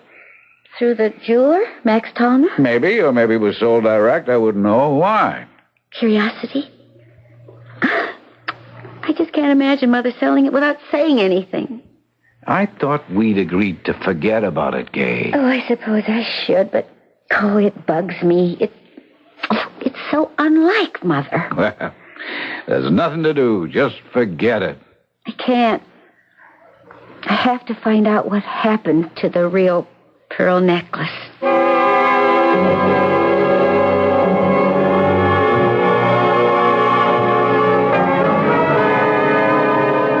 I don't know, Gay. Sounds all right to me. I wish someone would drop 15 grand into my lap. But don't you think there's something funny about it? You're a lawyer. You ought to know something. Well, not the way you've explained it to me. A, your stepfather was pressed for money. Right. B, your mother sells her pearl necklace and pays the bills. Mm-hmm. C, your stepfather suspects that what she has done, and now he very generously is giving you a check for 15 grand to compensate for the loss you've sustained because the necklace was sold. I've got a feeling there's something odd about this whole business. Would my mother have done something like this? You knew her, Press. Well, she certainly wasn't evasive or deceptive. What you want to know is who's got the real necklace, right? Yes, I do. Some rich old doll in the city. So what? Oh. I don't know what you're out to prove. Some woman's got the necklace, you've got the money, or you will have it. So why not forget it? No. You think your mother didn't sell the necklace. You think that maybe Bart Lerner stole it. Oh, I don't know. I just can't believe it. Not Bart. He's a good man. Well, lots of good guys have turned bad. Oh, not Bart. Well, then what about this feeling of yours? Well, it's also unsatisfactory. Now, listen to me. I telephoned Max Tallner, the jeweler, late this morning because Bart said maybe Max had bought the necklace from my mother. The answer is no. Max sold it to my father, but he hasn't seen it since, not in 15 years. So where could Mother have disposed of the thing? Oh, maybe in the city. Lots of dealers. You mean fences, right? No, legitimate dealers. The necklace hadn't been stolen. Your mother owned it. She had a right to sell it or to borrow on it. Well, but maybe somebody took it out of the safe deposit box at the bank. Impossible. Only someone authorized is allowed to examine a safety deposit box. Mother, me, Bart Lerner. And I didn't swipe the necklace. And neither did your mother. It was her property. She had a right to remove it. And neither you nor Bart Lerner had that right. So if your mother didn't sell it, and if you didn't steal it... Don't be stupid, Fred. Well, then Bart Lerner did. Look, we're going around in circles, baby. Let's have some dinner. We can talk more over some food, huh? All right, Press. But I want to get to the bottom of this funny business for my own satisfaction. It just wasn't like Mother to sell such a gift for my father.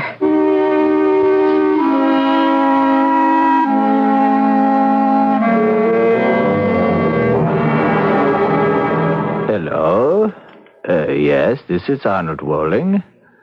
Oh, why, yes, of course. Well, perhaps it could be arranged. Tonight? Oh, that sounds impossible. Well, let me see. It's almost 7 o'clock. You say she's out to dinner or then possibly the theater? Yes, I understand your problem. It's a matter of time. You will have a check? Yes, of course. I will return your call. I will do my best. Goodbye. And there goes my evening. But a fee is a fee.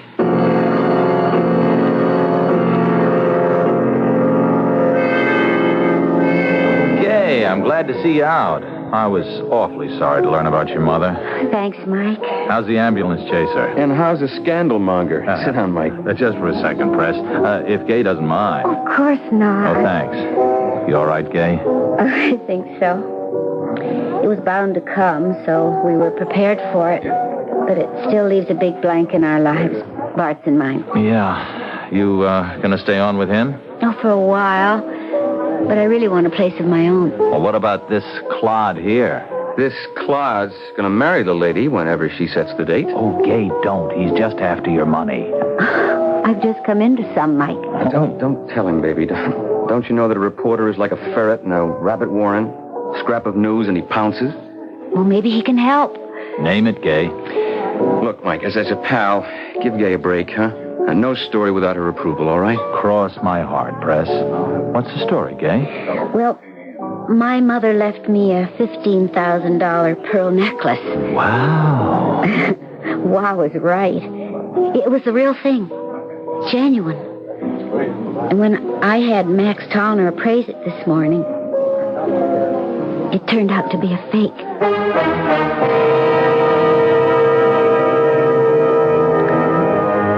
You know how it is after someone has died. Not long after the mourners have departed, the oftentimes unhappy business of settling the estate begins. It's somewhat unusual, however, when a daughter discovers that a costly pearl necklace willed to her by her mother is worthless. Had the mother sold it? Perhaps. Had the stepfather sold it? More likely. But why? We'll find out when I return shortly with Act 2.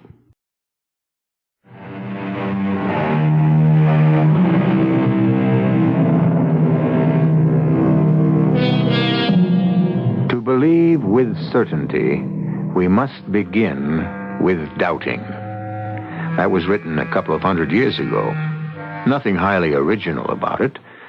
Common sense ought to teach us, if not to doubt, at least to question. And that's what Gay Armstrong has been doing ever since her remarkable discovery.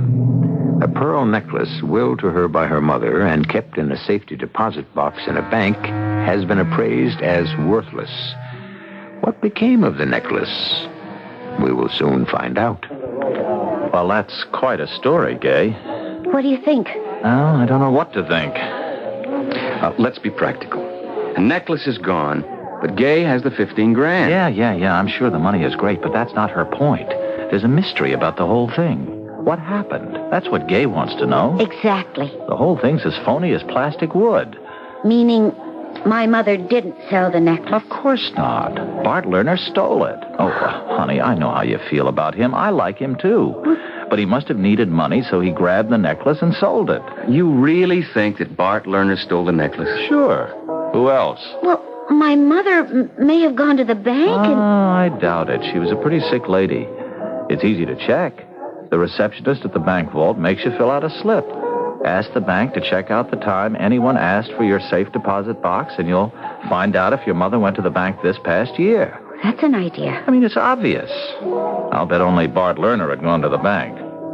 Also, can you believe for a minute that if Bart needed money, he wouldn't have talked it over with your mother and that she wouldn't have said, sell the necklace? They had a happy marriage, Gay. His story about all the secretness is so much hogwash. Either your mother said it was okay to sell the necklace, or he stole it and sold it. But which was it?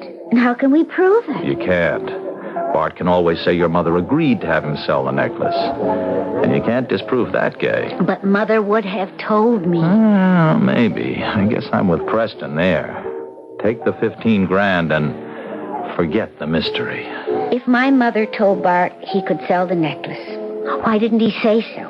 Why didn't he tell me soon after the funeral and before I went to the bank to get the necklace to have it appraised? I don't know. Well, don't you find that kind of funny? He had a lot on his mind, honey, after all. No, you can't convince me. What about now? He is giving me a check for the money because the necklace is false. Well, he's in the money now, Gay. But does anyone just hand over $15,000 to a stepdaughter? That strikes me as a guilty conscience. Hey, no, wait a minute. What? A year or so ago, Bart says he was pinched for money. Mm-hmm. Now, what about now, today? He's making a lot of money. Doing what? I know he's a contractor, but what specifically is he doing? What's he building? Well, I can answer that, Mike. Bart's company is building a big stretch of road in northwest New York State. Miles and miles of it. Now, why? What are you thinking? A real story. You've lost me, Mike. Good. Forget it. Let me just do a little digging. If I discover anything, I'll let you know. But what about my necklace? Mike, maybe if you ran a little human interest story in the forum... No, I don't think so. That could embarrass you. I agree. All Mike could write about would be your suspicion that Bart Lerner stole the necklace. We don't know that. Oh, I'm sure of it now. That's not good enough, honey. You have to have proof. Also, so soon after your mother's death, you'd look, well, greedy. Oh, I suppose that's right.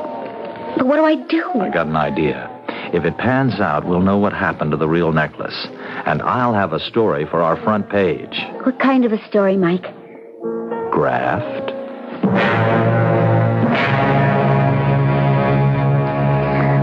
Good evening, Mr. Woolley. It is kind of you to see me, Mrs. Knight. I apologize for my late visit. 9:30? I'll be up for hours. Good. Well, Mr. Woolley, I'm intrigued by your visit. What you told me over the telephone. Oh, well, it's a very unusual situation. The original owner of the pearl necklace wants to buy it back. Isn't that what it comes down to? Yes, that's it. Well, may I ask why? Not that I'm willing to sell the necklace. It's an extraordinary piece, worth much more than we paid for it when we bought it from you. Oh, I realize that. I told you that it was an exceptional buy. And you were correct, for which we are very grateful. Thank you. I would say that the necklace today would bring as much as $25,000. Indeed. It is appreciated in value. Yes, I have a check here in that amount. I beg your pardon. Here is my check for $25,000, Mrs. Knight. But I have no idea of selling the necklace. I know that. You're being very mysterious. I will give you this check. You give me the necklace. Keep the check. Don't deposit it. In a few days, I will return with your necklace, and you will give me the check. I will tear it up and give you another check for $1,000. $1,000? For your cooperation. Well, I have never heard of anything like this. Well, neither have I. I told you it is a very unusual situation. But it doesn't make sense. Why would the original owner want the necklace back for just a few days? I cannot tell you, Mrs. Knight. Perhaps when I return the necklace... What if I refuse to cooperate? Well, I will just report your refusal to my client. Well, there are some persons who, shall we say, play rough. Are you threatening me, Mr. Walling? Oh, good heavens, no. The very idea of violence appalls me. Well, it sounded like a threat. Well, not for me. But if my client can't explain the disappearance of the pearl necklace to others, there's no telling how many persons might be hurt. Well, it's not only unusual, Mr. Walling. It's rather unpleasant. Oh, I agree. What if I turn the necklace over to my bank? Don't tell me these so-called strange men would break into the bank. Oh, no, certainly not. That would be crude and obvious. You frighten me. It frightens me, too. Why do you think I've given up my evening to pay you this visit? I've enjoyed meeting you again, but I'm not here by choice. I see. Then I really don't have a choice, do I? The police? Oh, they could protect you. Up to a point. It is incredible. Sickening. As if I were being watched and controlled by some kind of secret police. Well, Mrs. Knight? Give me your check. Ah, thank you. I will return the necklace in a few days. I'm sorry about this, Mr. Walling. Sorry for both of us. Excuse me.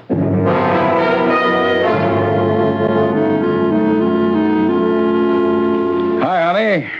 What, Bart? It's almost midnight. What are you doing up so late? Oh, waiting up for you. You have a nice time?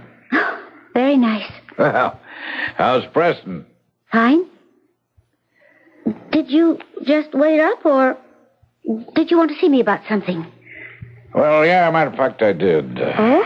I've been thinking about you all day long. How upset you were this morning about your mother's necklace. And by the way, here's that check for you. Bart, I don't know. No, please, I want you to have it. But $15,000. The real necklace is worth at least that much. So give me the fake necklace and we'll drop the subject for good, huh? You have it here? Yes, I left it in the desk drawer. All right, hand it over to your old stepfather and you'll never see it again. All right. I might as well tell you, Bart. I talked this over with Preston. Huh? Here's the box. Oh, thank you. So, what did Preston have to say? Take the check and forget about the necklace. Smart young man. Let me take a look at this thing. It's quite beautiful, isn't it? Yeah. Hard to believe it's a fake. I couldn't tell, could you? No. But we're not experts. They look like genuine pearls to me. I couldn't possibly tell the difference. No, neither could I. I mean, I've never seen more perfect match pearls. And these are fake? That's what the jeweler said. I wonder if he knows. Max Tallner? Oh, sure he does. He sold the real pearl necklace to my father. Why wouldn't he know? Well, Max Tallner's a pretty old man. You think he could be mistaken? I couldn't say, but these look pretty good to me. I mean, if this necklace is fake, it's... it's one great piece of work. Oh, I wish I knew more about stuff like this. Well, let's not worry about it. You got the check, I got these. Maybe I'll have another jeweler examine them. Why don't we go back to Max? We? Well, why not? I owe it to you, Bart. What do you mean, owe it? Well, Bart, will you forgive me if I tell you something? Forgive you for what? My crazy imagination. You come again? Well, I thought about what you told me this morning, and I just couldn't quite believe it, Bart. I mean, Mother selling the necklace to pay bills and not telling me about it. Well, don't you think it would have embarrassed her, selling something she had already willed to you? That makes sense. Now. And what else went through that imagination of yours? Oh, I'd rather not say. Makes me feel crummy. Why?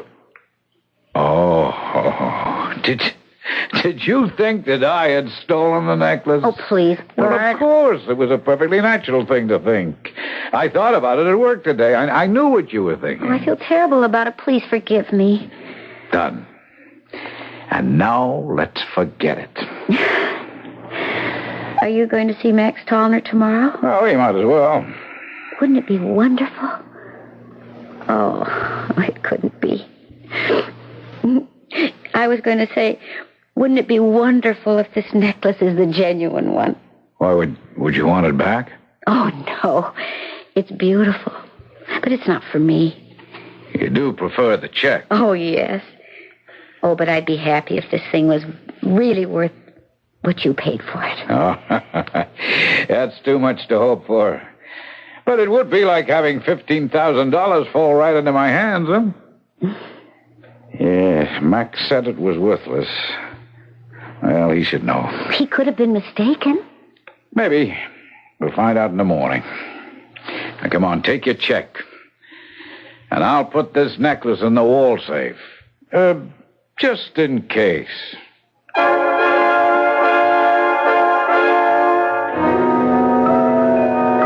From what we've heard, that pearl necklace seems to be a rope of hemp around Bart Lerner's neck. Why? Even though he took the necklace and sold it, no one could prove that his wife had not given it to him to sell.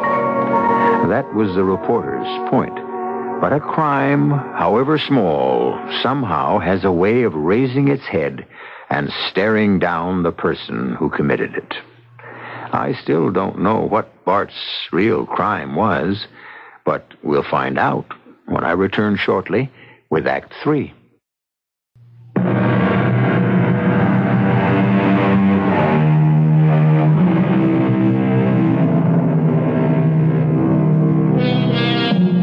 Crime really does cast a long shadow, meaning that there is always a vestige of a shadow trailing, however faintly, the person who did something wrong. Many crimes are not detected, of course, but they are known to the person, and try as hard as he will, his knowledge of something evil he has done cannot be erased from his conscience. If a man's life is his character, as many philosophers and writers maintain, then Bart Lerner was flawed by the weakness of temptation. Its consequences will now become apparent. Oh, well, my goodness, Miss Armstrong. You back again? Oh, I'm sorry to be a pest, Mr. Tom. No. Come in, my dear. Come in. This is my fiancé, Preston Welch, and Mike Shea, a reporter on the forum. Oh, then I don't want to talk to him. He'll make me look like a fool. No, I won't, Mr. Towner. I'm after something bigger than what happened to you. Oh, what happened to me? Oh, what happened to me was I couldn't tell a fake pearl necklace from a real one. And if you print that story, I'll be laughed out of business. I've already apologized to Miss Armstrong and to Mr. Lerner. Mr. Tolner, is there any doubt in your mind that the necklace you saw this morning, an hour and a half ago, is genuine? No, not a doubt in the world. Yesterday I looked at the same necklace and told Miss Armstrong the pearls were fake. No, you didn't, Mr. Towner. What? I didn't know. Well, I must be going crazy. You are the victim of a switch. The first necklace you saw was a fake. And last night, Bart Lerner and Miss Armstrong looked at it again. Lerner had his doubts about your appraisal. This morning they showed you the genuine pearl necklace. Is this true? We think so, Mr. Tolner. Well, then I haven't lost my mind. No. But why the switch? Can you prove it? We're going to try. We need your help. If you were going to sell the real pearl necklace, who would you take it to? Well, no one here in White Plains, I don't think. New York City, probably, yes. The big buyers and sellers are in the jewelry center down there. Uh-huh. Can you give me some names? Oh, there are so many. Becker, Taubner, Woling. That's Arnold Woling. He's very big. Uh-huh. He arranges many big deals and all legitimate.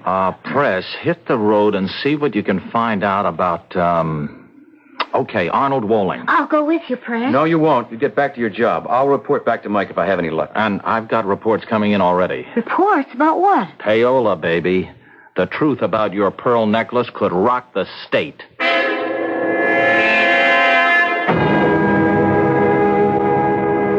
Thank you for seeing me, Mr. Walling. You said that you are a lawyer? Yes, I practice in White Plains. Oh, I see. And you said you wanted to ask me about a pearl necklace with the idea of buying one? No, Mr. Walling.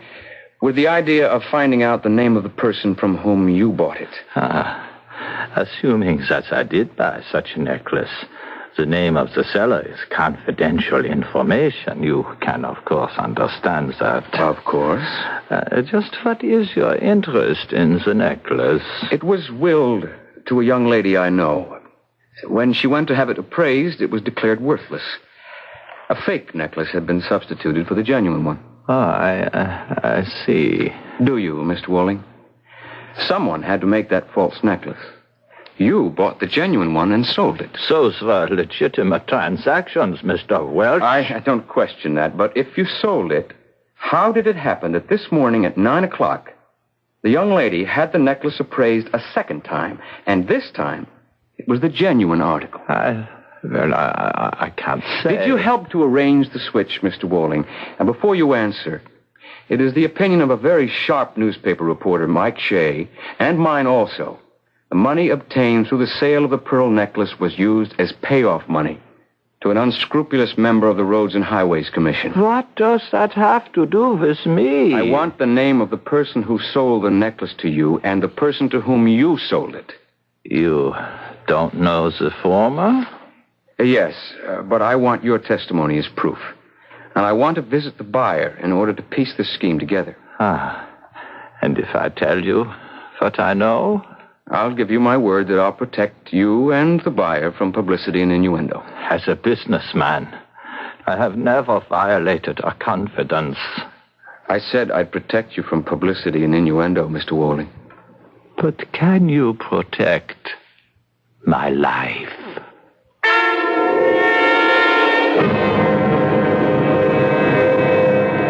And that is all I know, Mr. Welch. Welch, is it? Yes. It's a beautiful necklace, Mrs. Nye. It is. It is. Mr. Walling brought it back to me this morning, and I returned his check. You will keep my name out of the papers, won't you? Certainly. It's an evil talisman. Well, I'm sorry for the stepfather. You say he's a nice man. Yes, he's very nice. He made a mistake is all. Not so much in selling the necklace to Mr. Walling, but in paying money to influence the paving contract. You know that for a fact? Just about. You expect him to involve the man he bribed? Well, he'll have to explain what he did with the money. If he won't, it'll go to court. Under oath, he'd have to talk. Alternative is jail. Oh. I wouldn't like to see that happen. Oh, but he'll be punished, of course. But if he cooperates with us, he might just be fined and placed on probation. I'm sorry for him. I am, too. As I said, he's really a nice man.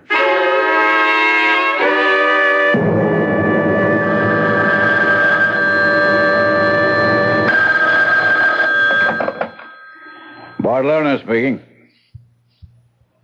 What? Well, I can't believe... A story in tonight's forum. Oh, I'll be ruined. No, of course not. Who telephoned you? Walling? Well, that knocks me out.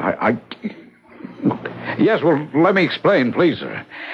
Look, my stepdaughter had the necklace appraised this morning. It was the real one. She was happy. She kept the check I'd given her, and I returned the necklace to Walling. I thought the whole thing was over and done with. Yes, sir, I realize it isn't a... Of course, sir. I'll protect you. Well, thank you. I'm going to need the best brains you can buy. I can't tell you how sorry I am. What do I do? What can I do?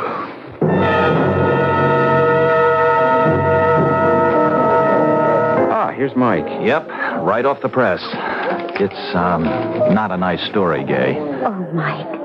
Public road paved with pearls. Bart Lerner suspected of selling stepdaughter's heirloom necklace to bribe Roads and Highways official. It's all here, except for the names of Wall and Mrs. Knight. Thanks, Mike. It's hideous. Poor Bart. Poor Bart, my foot. He stole your necklace, Gay, and used the money for payola. He's a small frog. We've got the big one on the hook, and with or without Bart's cooperation, we're going to deck him. But it is so cruel, seeing it in cold print like this. I can't face Bart. I just can't. Yes, you can. But I betrayed him. Gay, if he had told you the truth in the beginning, none of this would have happened. He deceived you. He made 2 mistakes. Acting surprised when you found out that the necklace was a fake, and then scrambling to work out a switch. Come on, Gay, let's get over there. You can't hide from this. He won't squeal on the commissioner.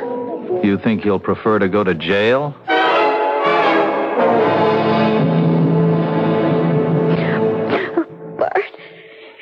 Bart, I'm so sorry. All right, baby, all right. Come on, don't cry. Sit down, Preston. Mike. Right, thank you.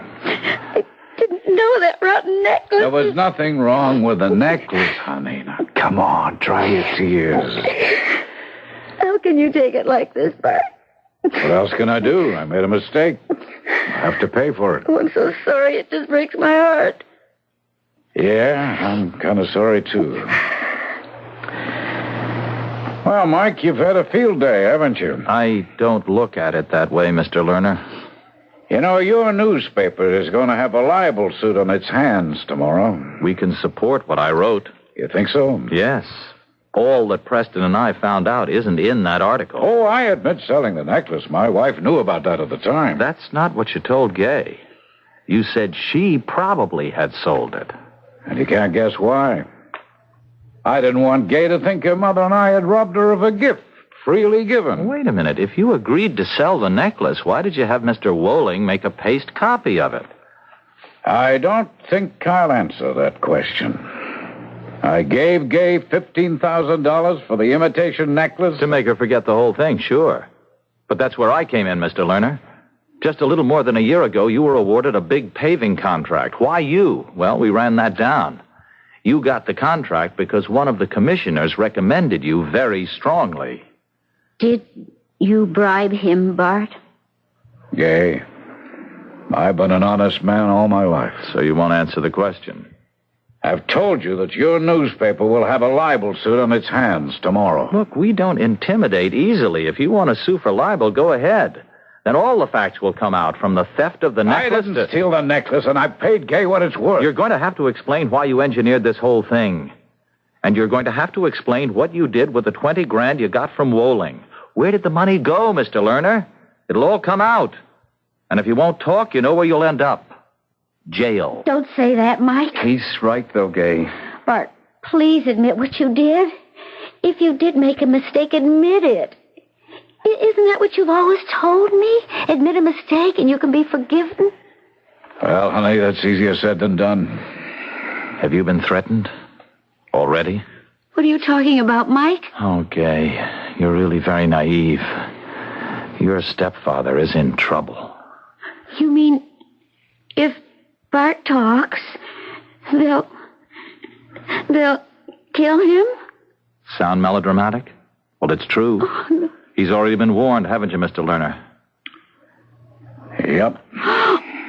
Well, you get rubbed out or spend a long time in jail. Not much of a choice, is it? I wouldn't like to make it. Well, I'm not talking. I'll see you in court, Mr. Lerner. Good night, Mr. Lerner. Gay, I'll be going too. Talk to you tomorrow, baby. Okay. Bart? Yeah? Did you bribe that man? No, honey. You didn't? No. Well, I don't understand then. He got the money. If he had... Yeah, he got the money. Who gave it to him? Who is he, Bart? I hadn't been very successful as a road constructor, never landed a big bid. I didn't know why. The man who received the money is named Thornbury. I know him, Bart. He was a friend of my parents. Yeah, and an influential man. And you didn't give him the bribe money? No, but I intend to say I didn't. Well, if you didn't give it to him, who... Bart. It got me the bid, honey. was well-intentioned. Mother, she did it for you. And now he'll go to jail. It's our secret, Gay Honeyham. And no one is ever to know.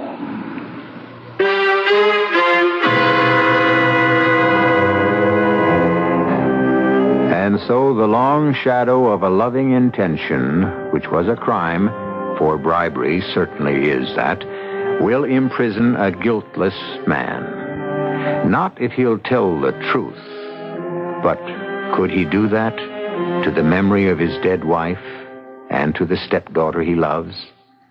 Quite a remarkable man, Bart Lerner. I shall be back shortly.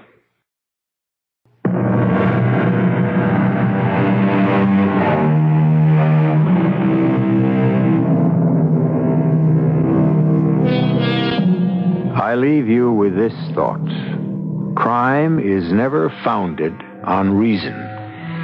Mrs. Lerner wanted to do her husband a favor.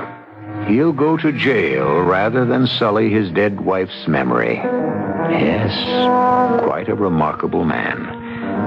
Our cast included Evie Juster, William Redfield, Jay Gregory, and Ian Martin. The entire production was under the direction of Hyman Brown. This is E.G. Marshall inviting you to return to our Mystery Theater for another adventure in the macabre. Until next time, pleasant dreams.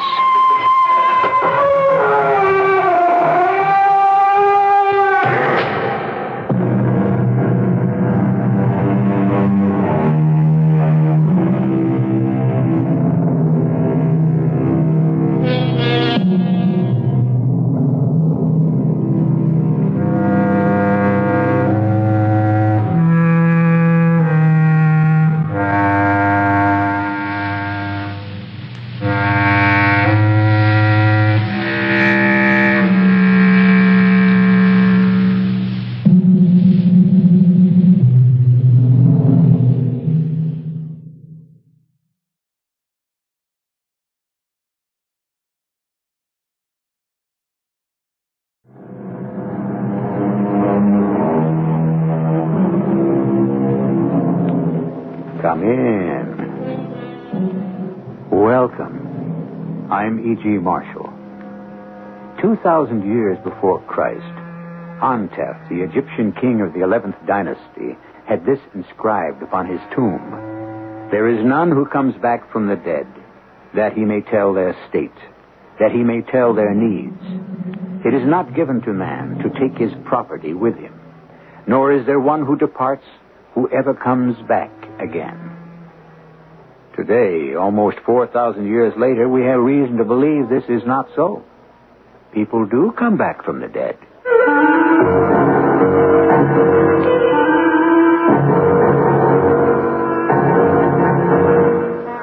Our mystery drama, The Ghost with a Knife, based on a psychic case history reported by Bryce Bond, was dramatized especially for the Mystery Theater by James Agate, Jr., and stars Arnold Moss and Patricia Elliott.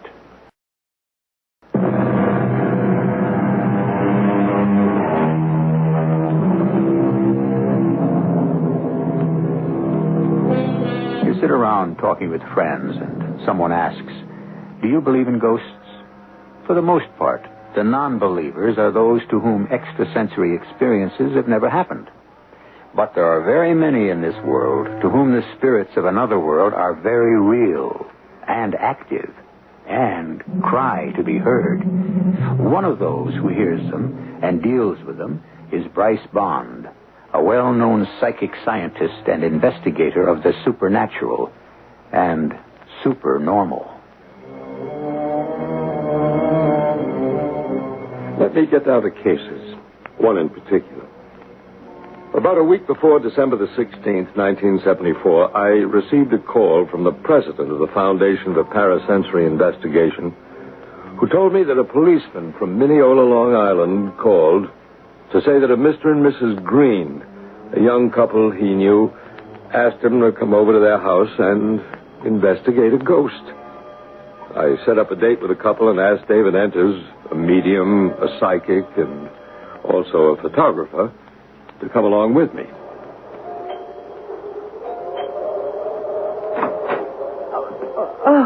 Come in. Come in. You are... Bryce Boggs, and this is David Enters. How do you do? You can leave your overcoats here. I'll hang on to my camera, if you don't mind. You're going to take pictures of our ghost, Mr. Enters? If I can. I didn't know one could. This is my husband, Leo. How do you do? Our boy Tommy is upstairs. He's asleep, I hope. I see you've got a camera. I've always thought those pictures of spooks and ghosts were fakes. You know, superimposed shots, that kind of thing. Have you seen this ghost, Mr. Green? I most certainly have. Well, then perhaps so can my camera. I use infrared film. Wherever heat is generated in outline or even in considerable detail, it will register on the film. I had no idea. May we start? Mr. Green, Mrs. Green, I'll begin by asking you your first names. Rebecca. Rebecca. And your husband is Leo, and your boy is... Tommy. Tommy. Well, now, I'm Bryce, and this is David. If we're to help you, we should all try to be as relaxed and informal and friendly as we can. Now, this apparition you experience, we want you to regard him or her... It's a man. Well, he's to be regarded as a friend. We don't want to antagonize or frighten him. We're the ones who are being frightened. He isn't really a very friendly spirit. He looks horrible. Rebecca, can you tell us when you first saw him? Yes. When I first... It all started Becky, may I? My wife is really very upset about this. You see, she's home most of the time, and I'm at work. So she's been under a much greater strain. I think I can be calmer. There it is. Those are the footsteps. We've sort of become used to our ghost walking up from the cellar. He's been doing that for months now. Leo, I can tell them. Tommy was the first to see the ghost. But Tommy, my son, he came down one morning. He's only 4. And he said, Mommy, who's that man in my room? He said, I woke up in the middle of the night, and he was standing there. We didn't know what to make of it at first. I said to Becky, I think Tommy's having a nightmare. But it kept happening, night after night. That's him, coming up the cellar stairs. Then he opens the cellar door. He's doing it now, in the kitchen. Well, maybe he's showing off because you've got guests. Oh, no, he does that every evening. But most of the time you don't see him. He doesn't, what do you call it? Materialize. No, he doesn't. He just walks around invisible. And I don't like the idea of leaving my wife and son in a house with a strange guy. He's 6 foot tall. Will you excuse me? I'd like to go into the kitchen and have a look down those cellar stairs. I'll be right back. So he goes up and down the cellar stairs. That's right. Through the cellar, into the boiler room. Always follows a pattern. I think he's trying to attract our attention to something. We get the feeling he wants us to follow him down there. And do you follow him? Yes, we have, many times. But there isn't anything special down there, so it doesn't make any sense. Cellar door was open. Went down a couple of steps, but I couldn't see a thing. Took some shots, but I don't have much hope. Well, there's nothing down there but the usual stuff people have in their basements. And the oil burner. Actually, 2 oil burners. We put in a new one last spring and just left the old, useless, rusty one where it was. Leo, how long have you lived here? Since right after last Christmas. Almost a year. It was December 29th, last year. The house was built in 1929, so the old oil burner didn't owe us anything. Anyway, all this started this past October. For weeks, we only heard noises. And then, as I told you, Tommy started to see the ghost in his room at night. And about a month ago, November, so did we. Well, I'm sorry we didn't know about this manifestation sooner. So am I. But Becky and we didn't know what to do. You know, people kid you.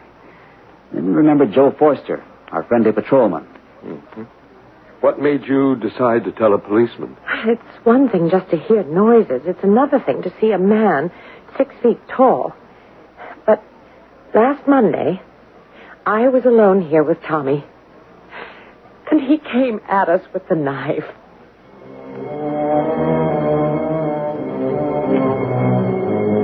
I've done many years of investigative work into the parasensory. but this was the first time I'd heard of a supernatural entity holding a knife. I gave the Greens a complete rundown of who David and I were, the extent of the work of the foundation, and said that we were quite prepared to help them immediately. You mean right now, this evening? As much as we can. Agreed? I should say so. Oh, yes. Rebecca, let's start by going upstairs to Tommy's room. That's where he first saw the apparition? Yes. But I wouldn't like to wake him. It's not necessary. And Leo, will you take David down to the cellar so that he can have a look around? It's from the cellar the ghost always comes, yes? That's right. We think he must live down there. Just up these stairs, Mr. Bryce. Bryce. Here at the landing. That's our bedroom. Leo's and mine on the right. And Tommy's is on the left. Only Tommy has seen him inside his room. I first saw him here, outside Tommy's door. Was standing right where you're standing. What does he look like? He's about 6 feet tall, has a beard, dark hair, a maroon-colored shirt, green pants, olive green. And then, now, he carries this big knife. Rebecca, how old would you say the ghost is? Not old, about 30. Uh-huh. Is there anything peculiar about his clothing? Peculiar? You mean like bloodstains? Oh, no. I mean, is it modern or is it old-fashioned? Sort of modern, but not really what you're wearing today. It's sort of like what people were wearing 20, 30 years ago. I see. So it's possible the ghost passed over in the 1940s. Passed over? Died. Do they appear to us in the same clothes they wore when they died? Of course. The same clothes and the same age. Spirits never grow older as we do. They remain exactly the age they were when they left this world and entered theirs. Well, now, can we take a peek into Tommy's bedroom? I'll open the door very quietly. I don't want to wake him.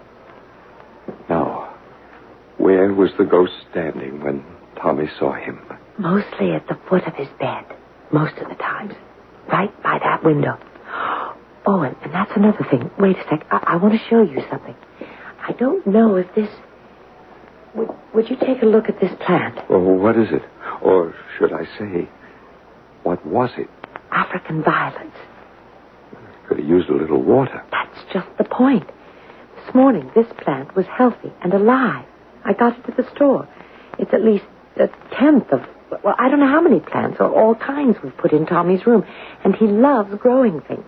We watch them, water them, but they all die. Overnight, they shrivel up. Have you seen enough? Yes, I have. How does Tommy react to the ghost? Well, you know, he's very little. But still... He isn't scared. But he's only 4. That's awfully young to understand fear. I'll tell you something I've noticed, Bryce. Whenever I go into Tommy's room, I feel good there. Can you explain that a little better? Well, in the rest of the house, I feel uneasy, almost like alarmed. But in Tommy's bedroom, it's really more peaceful.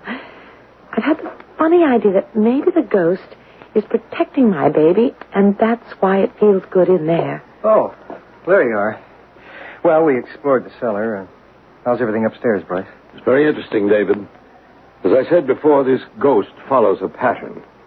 No question about that. You saw nothing in the basement. Nothing visible, but I think, Bryce, we should consider that the old oil burner may have something to do with the ghost. Yeah, that had occurred to me, too, David. But what? Well, a number of possibilities, Leo. Somebody may be buried under the concrete. In our cellar? Buried? How horrible. There's no point speculating how this wandering spirit died. Our job is to try to discover why he's here. You know, I find it warm in here. It would give us a better working atmosphere if you could please lower the heat. Just turn it down a couple of degrees. Oh, Leo, we forgot to tell them. Yes, we did. You see, Bryce, he turns up the heat. He? You mean... Yes, we forgot to tell you about that. We're no different from anybody else. We've been trying to conserve heat every night. We pushed the thermostat down to about 60, 65. Did either of you turn the thermostat down tonight? Yes, I did. I remember distinctly doing it, but just before you two arrived. Now come have a look at the thermostat. 90. Look at that. Oh, let me get a shot. Yep, 90 degrees. That's what he usually pushes it up to. You know, we've gotten up in the middle of the night, roasting. Come down, 90 degrees. We haven't been able to figure out what he's trying to do to us. Leo, move to one side, please, so I can focus. Yeah, sorry. At least now we know he's come up from the cellar and was right here at this spot, this evening. Before, when I heard him walking back down the cellar stairs, I was afraid he'd left us. When strangers enter a house, generally a spirit will not manifest itself, unless you make a real effort to be friendly. Bryce, can I say something? I mean, about the way I feel. Well, by all means. I have a funny... No, it's not funny. It's really a very strange sense of dread. I never felt it quite so strong. Becky, what is it? Oh, don't you feel it? Don't you feel anything? You mean that cold wave of air? Oh, sure, I feel it. I'll just cover the whole room, see if anything registers on the infrared. Oh, we haven't done something awful, have we? I mean, by asking you here. It's very cold right in front of me. Like someone's looking right into my face. I don't think I can stand this much longer, oh, Leo. We must all be calm and accept the fact that at this very moment, our mysterious friend is in this room, and he's moving about. Rebecca and Leo Green are real people. This event really occurred in their Tudor-style home on Locust Avenue, Mineola, Long Island, on the 16th of December, 1974. Bryce Bond and David Enters are witness to this fact. I'll return shortly with Act Two.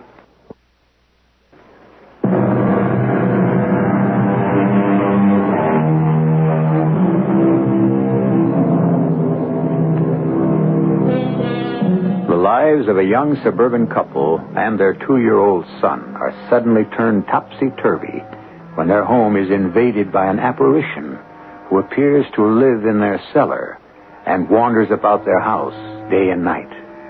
To live in a house with a spectral stranger is unnerving enough, but when the ghost carries a long, dangerous-looking knife, it can be terrifying. Why is he here? Can he be made to leave? Bryce Bond, the parasensory scientist, picks up the account.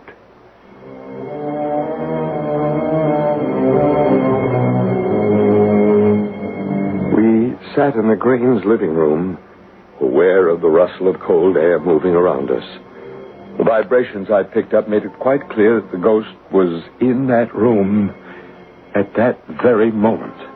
Will you folks excuse me a moment? I'm going to have to reload my camera, and I've got my film in my coat. I'd like to turn the lights down a little more. Must we? Suppose I just turn out the overhead lights and leave this one next to the sofa. What about the candles on the mantelpiece? Oh, no. Leave those burning. That's all right. I'm almost afraid to look at the candles. I know that when the flames move, he's there. Rebecca, what was the last time you actually saw him? Last night. You had a good close look at him, How far away was he? He was standing right there by the mantelpiece. Leo had gone to bed. I was emptying the ashtrays over here. Mm-hmm.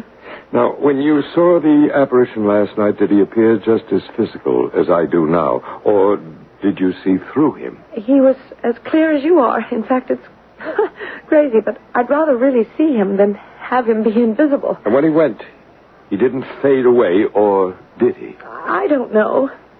I went into the kitchen with the ashtray and dumped it in the garbage. And when I came back into the living room, he was gone. Did he have a knife in his hand last night, Rebecca? I don't know. It's just getting too much. I told you, Leo, we've got to move. I don't want to stay in this house any longer. I don't. Oh, honey. I don't. Come on, that's no way to talk. I think if you can hold on to yourselves for a little bit longer, we may be able to get the ghost to move. There's another side to this. It may not all be as heavy as you think. A lot of apparitions love to play tricks. In the fall, we were having trouble with the new oil burner, and I was on the phone with the oil burner man, and he said, would I go down and look at some gauge or something? I went down the cellar steps, and I fell. It was exactly as if somebody had tripped me. And then it happened again, another time. Well, that's funny. I didn't notice any loose steps when I was down there earlier. Did you, Leo? I haven't been down to the cellar tonight. Well, sure you have. You brought me down. I took some pictures. Tonight? Of course. You're kidding me. Oh, I absolutely don't remember. Has this happened before in this house? Somebody's actually gone down to the basement and not remembered? Oh, Leo. I went upstairs to Tommy's room with Bryce, and you took David into the cellar. I did? You don't remember? No, I don't. I did not go down to the cellar tonight. Oh, good Lord. Rebecca and Leo were working themselves up into quite a state, getting increasingly agitated. I knew the vibrations they were creating were negative and would make it almost impossible to communicate with a haunting spirit. I don't know if it's your imagination or mine. This happens to us every single night. Becky and I accusing each other of too much imagination. We even stopped having coffee with our dinner. Rebecca, how good is your imagination? Well, good as anybody else's, I guess. All right. But I'm going to ask you to use it constructively. Now, this is what I want you to do, Rebecca. It's a psychic technique we use if a person is bothered by a poltergeist or an astral form who's tied to the earth, as is your ghost with a knife. Now, I ask the rest of you to remain quite silent. Rebecca, I want you to imagine yourself in a ball of white light. Close your eyes. It won't hurt me. On the contrary, this white light, sometimes we call it the God light, because no evil force can penetrate it. Is the man an evil force? At this point, we don't know. He has a knife. I know that, Rebecca. But holding a knife doesn't necessarily mean he's a man with evil intent. His face. It's not a nice face. But just in case there is danger, superimpose yourself with, or let's say, contain yourself in a globe of white light. A large globe? Do you feel anything? Do you see anything? I have my eyes closed. I know that. But in your mind's eye, you should begin to actually see the white light. It's the light of protection, Rebecca. It's the light of love. I see it. The white light. I'm inside it. I see it. All right, David, it's time now. What's David going to do? More pictures? No, David is also a medium. We didn't want to tell you that in the beginning of our session because sometimes people can't appreciate the sensitivity of a medium and they're somewhat disbelieving. But I think now you're both beginning to believe that we can help you. David, sit back. Be comfortable. Can you hear me? I can hear you, Bryce. Your presence is getting fainter. What's David doing? He's dropping into a trance. Yes. Yes. I see him. I see the man. He's tall. Very tall. David's standing up. His face. His face? That's the face of the ghost. David is making his face look like the ghost's. He wants to speak. He wants to speak through Bryce. He wants to say something, Bryce. No harm. No harm. I mean no harm. Why do you say that, Bryce? Thank you, Bryce. He thanks you for letting him use your voice. The ghost had used my own larynx, my throat, to say the words, I mean no harm.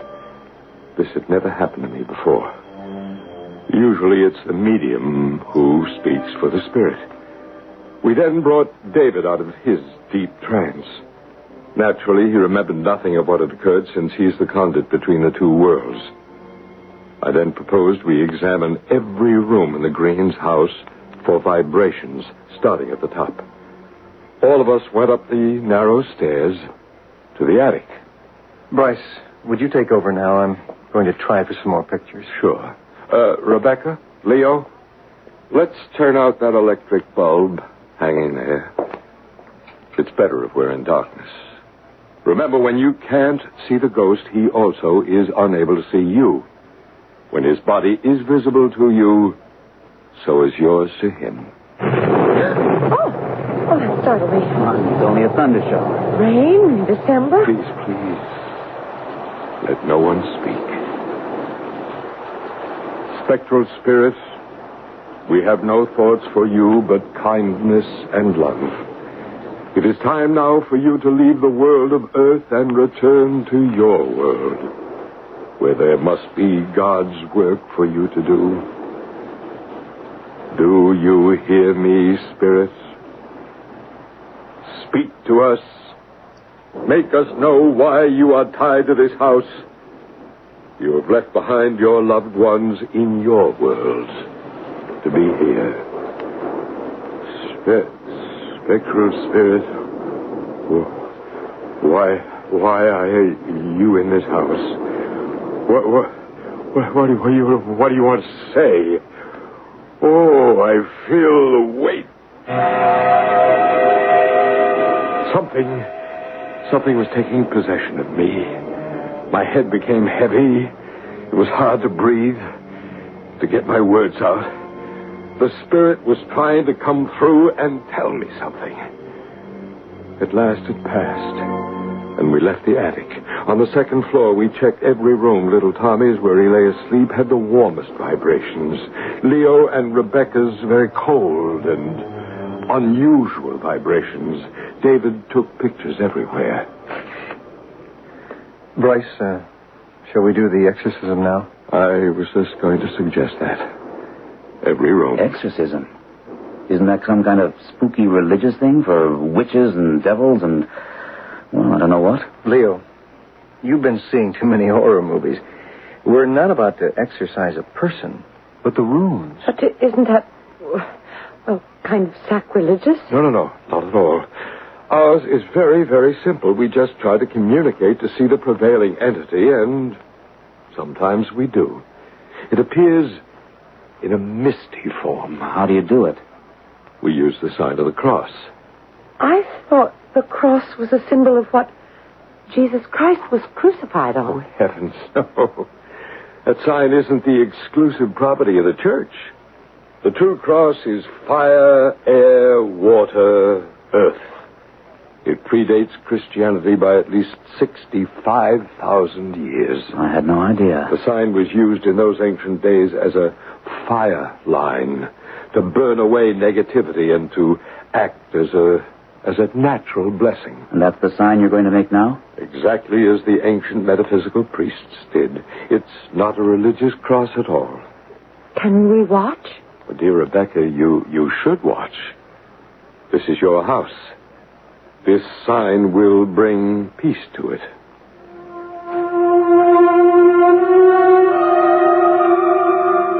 We blessed all the walls of every room with our perfect cross. David and I both making large hand movements up and down and from left to right. What do we do now? I think now, Leo, we've created a safer haven for the ghost, so we'll have another try at communicating with it. Why would you have to keep talking to that thing? That awful ghost with a horrible face and that knife. Why don't you just make him go away? We never did anything to anybody ever. Don't you see, Rebecca? If we can get it to tell us why it haunts you, the whole mystery will be solved. Now it's an it. Before it was a him. Is it real? Is it unreal? A thing or a person? Oh, it's too much for me. Bryce, may I explain? Please do, David. Look, Rebecca, Leo, the spirit world is not a world where there is no life. Those spirits, like the ghost with the knife, They have just as much love and compassion as you and I. And that's They have love and compassion and act like he does? I'd say even more love. There's a reason for him being here. There is. I suppose I shouldn't be making such a fuss. Maybe he is just trying to tell us something. Well, that's what I'm hoping, Rebecca. So will you bear with David and with me? And that's 12 o'clock. Let's have another go at it. David? Leo, Rebecca, will you give us a chance? We do know what we're doing. 12 o'clock. Rebecca, I'm going to ask you again to turn out the lights and just leave the candles burning. David doesn't need much light to find his way into the other world.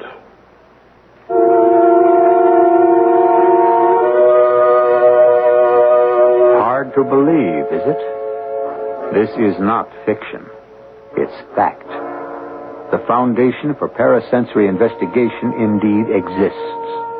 Scientific psychic explorer Bryce Bond is a real person. And the events you are listening to happened. To what extent this couple and their child were freed from the haunting of the ghost with a knife, we shall find out when I return shortly with Act 3.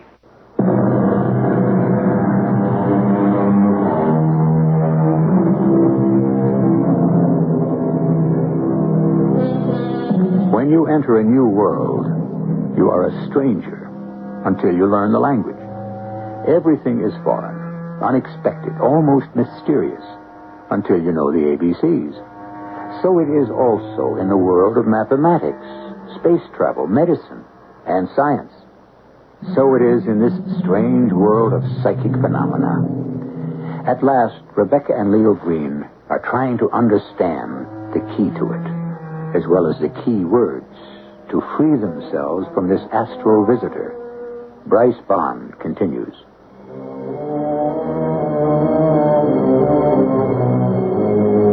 I told them I thought we were getting close to the solution. The next step was for David again to enter a trance state. Trance state. Now, what's that, they wanted to know. I explained that through David, we'd be able to enter the mysterious land of the spirit side.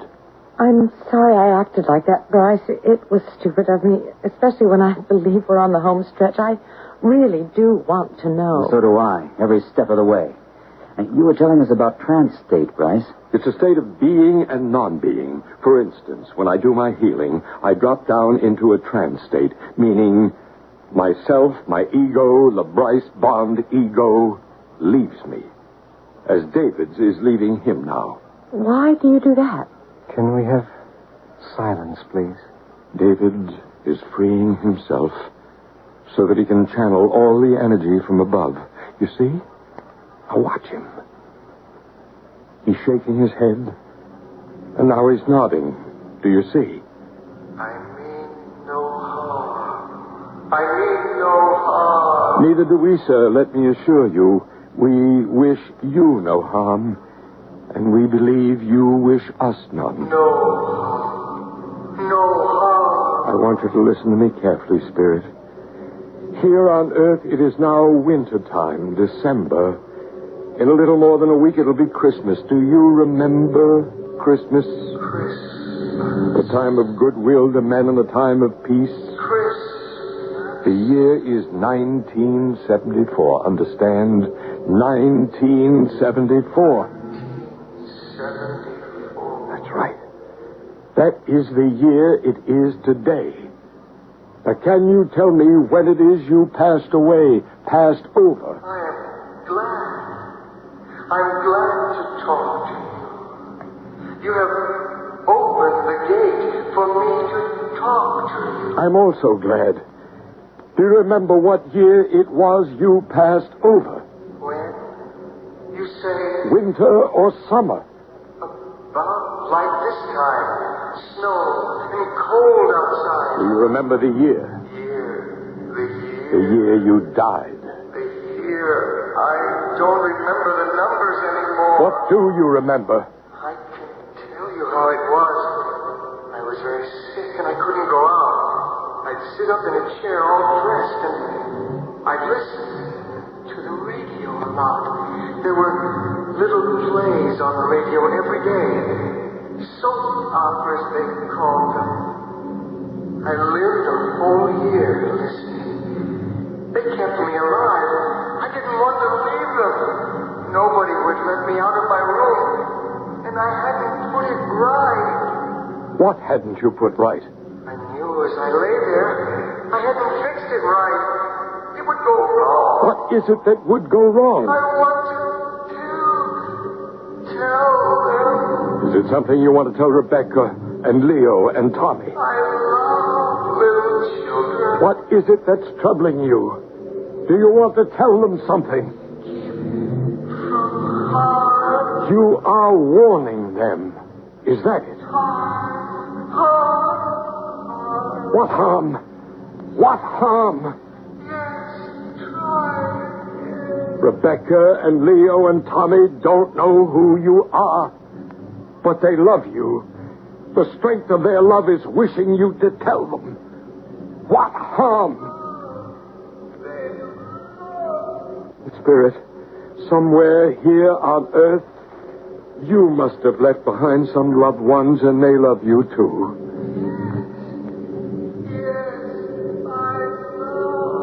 Can you hear me? Can you hear me still? The ghost has gone. Are you all right, David? Yes. He was very strong, wasn't he? We almost found out why he comes here. It's something he's left undone. Thank you, David. Won't our ghost come back? I hope so, but I don't know. I'd imagine that until his job is finished, he won't leave you. What job? What is it?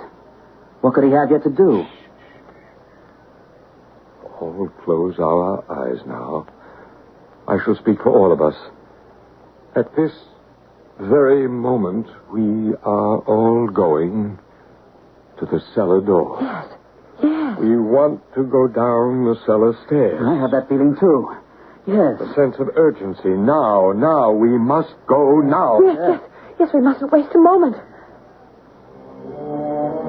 There was no question about it. It was a pull as strong as gravity. We all knew we had to go down to the basement. I led the way, and then, strangely enough, like Rebecca had done before me, I too tripped on the last step and almost fell. There he is. Over there. By the cellar window. Oh, yes. I hope I've got enough film left in the camera. He's coming this way. He's moving over to my workbench. Friend, what is the warning you have for us? Show us. He's doing something with his foot. Remember, dear friend, we wish to help you do what you have left undone. Then you can return to your world. Can you hear me? Can you understand me? Bryce, I don't want to take any more pictures. I have a strong sense of unity with him now. If I'm in a trance state, accept that and do whatever he says to do through me. Of course, David. The pictures are not important. Now I have exactly the same sense of haste, of something to be done quickly. Oh, there he goes. Into the oil burner room. Stand back. There are gas leaks down here. What? Back. Danger. What leaks? I never smelled anything down here. Good Lord, yes. It is gas. Do something now. Now. Hurry before it's too late. Emergency service, Island Lighting. Yeah, this is Leo Green, 1447 Locust Avenue, Mineola. There's a gas leak in our basement. Will you send somebody over right away? Green, 1447 Locust, Mineola. Do you have your oil burner on right now? Becky, do we have the oil burner on right now? Of course we do. Can't you hear it? Yes, we do have it on right now. Do you have a red box marked emergency switch? Just a moment. Do we have a red box, an emergency switch? Yes, at the head of the stairs. Yes, we do. Right at the head of the stairs. Well, will you go there now and switch it off? We'll have somebody around to your house very shortly. It was quite true. The message relayed through David by the ghost. There was a gas leak. It had been seeping for quite some time. The power company told the Greens that had they not been alerted, in a matter of hours, their house on Locust Avenue might have gone sky high in an explosion. Everything was turned off and made safe by 3 a.m. We were all sitting around in the kitchen, finally having some coffee. All those days and days and nights of not knowing. Oh, and now it's all over. Did you take a look at Tommy? Yes, he hasn't stirred. He slept right through the whole thing. Funny, when I went up to check on him, I felt this very warm vibration, and I thought, I know. A ghost has come up to Tommy's room to say goodbye. Then, all of a sudden, the feeling just disappeared. Your little boy had a friend. I don't think you'll have any problems about keeping plants alive in his room anymore. Well, couldn't it have been the gas? Plants are sensitive to that. You think that's what it was, Rebecca? Oh, Leo, sometimes I begin to really wonder about you. It was the ghost trying to warn us. Oh, come on now. Can't there be a natural reason for something? Everything can't be explained by the supernatural. But there was no gas leak anywhere near Tommy's room. You come on now. Look, friends, we have a report to write and some sleep to get. Thank you for the coffee. Oh, Bryce, you and David were real friends. It's been an experience I don't think either of us will ever forget. I'd say on the whole we had a very peaceful reaction. Don't you agree, Bryce? Oh, yes, indeed. This ghost with a knife, he was quite a peaceful entity. Not a negative entity in the slightest. Only negative briefly to frighten them into action. I hesitate to think where we'd be tomorrow if you two hadn't shown up. Who knows? Possibly our friend the ghost would have still found some way to warn you. When I think of it, he did everything short of ripping the thermostat off the wall. And still we didn't get the message. Oh, nice fellow. You know, towards the end there, I sort of wished I could have gotten to know him better. You don't think you'll be back? I doubt it. Not even for a short visit? Well, good night, all. Where did you put our coats? Oh, I'll show you. Good night. And thank you, everybody. We'll let you know if my pictures show anything. I mean, David, didn't you feel that way? That you'd like to have known the ghost better? I would. Leo, who knows? If everything hadn't worked out, then maybe yes. You might have gotten to know him real well. You might have spent Christmas with your ghost in his world.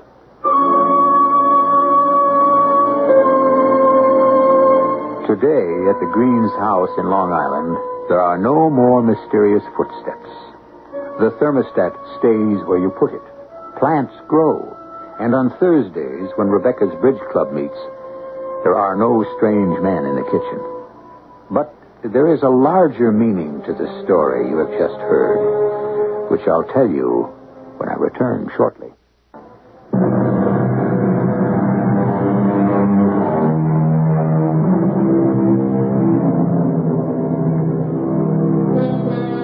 You have heard how, step by step, a higher intelligence tried to communicate danger to an average couple living in an average town.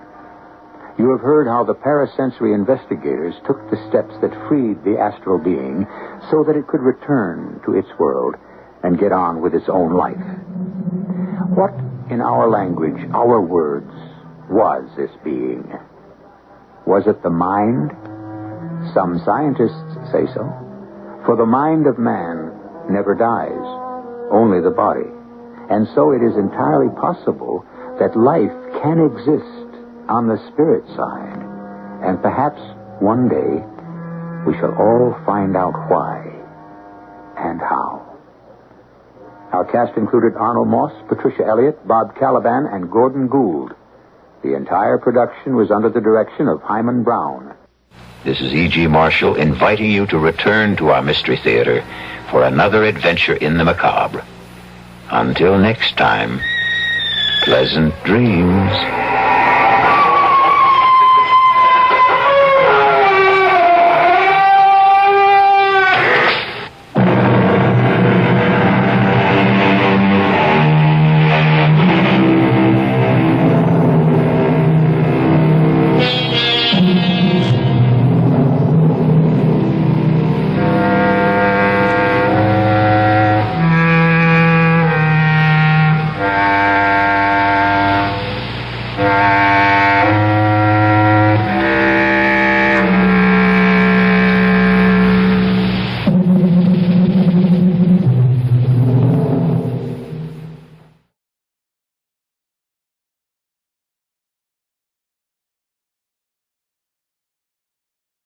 The CBS Radio Mystery Theater presents...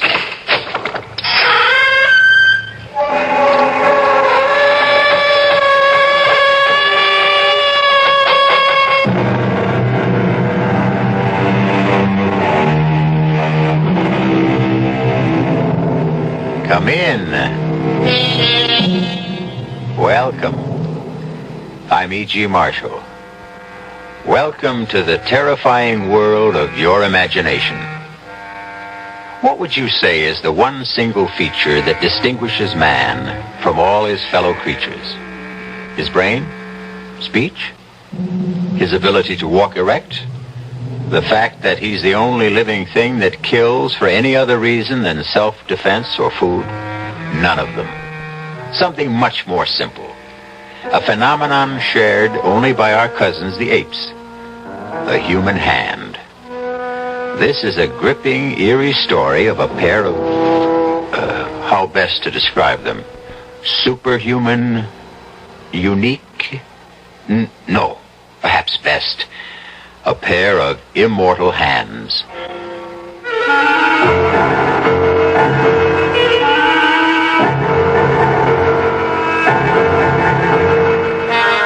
Our mystery drama, Death by Whose Hands, was written especially for the Mystery Theater by Ian Martin and stars Stephen Schnabel and Robert Drivas.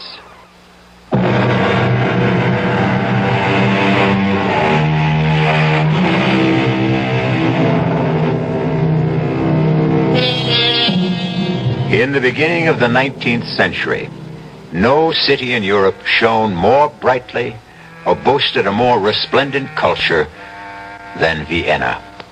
City of dreams, of glittering balls, of royalty and nobility and beautiful women, but most of all, of music. Music to the Viennese was, and is, a religion, a faith, a passion. And passion is an insidious, destructive emotion which can lead to sinister and deadly results. You are listening at the moment to the hands of Rudy Baum on the piano in Vienna's great concert hall.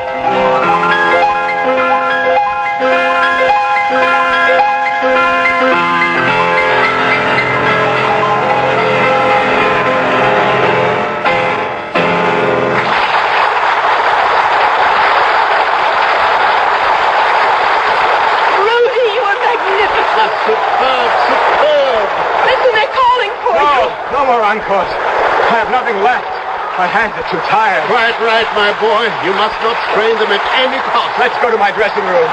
Rudy, Papa and I want to take you straight home to supper. I must go to my room at the university and change first.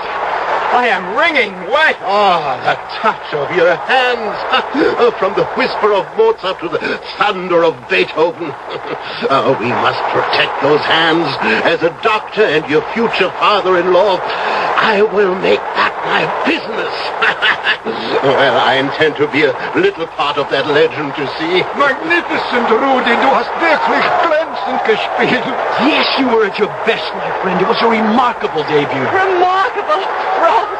It was a succès fou, beyond our wildest dreams. Beyond mine, I must admit. Rudy, I'll drive you back to the university. No, we can drive, Rudy. Oh, Papa, there won't be room for five in the carriage. Well, you and I, Helga, Rudy, and Franz. You are coming to our little supper and celebration, aren't you, Franz? I wasn't sure I was invited. Rudy's best friend and fellow pianist. But of course. Well, I accept. I'll go and fetch my hat and cape. Now, Ilse and I will go with you. There will be important people coming backstage. You won't mind waiting a while, huh, Helga and Franz? Natürlich nicht. We'll try not to be too long. You didn't answer the Herr Dr. Franz. Did I have any other choice than to remain and cool my heels? I think, my friend, tonight your nose is a little out of joint. Why do you say that? Listen to them. Can you hope to match it at your debut? That remains to be seen. I think I'll wait outside. It's uncomfortably hot in here. What? Only for other pianists, I'm afraid, Franz Langemann.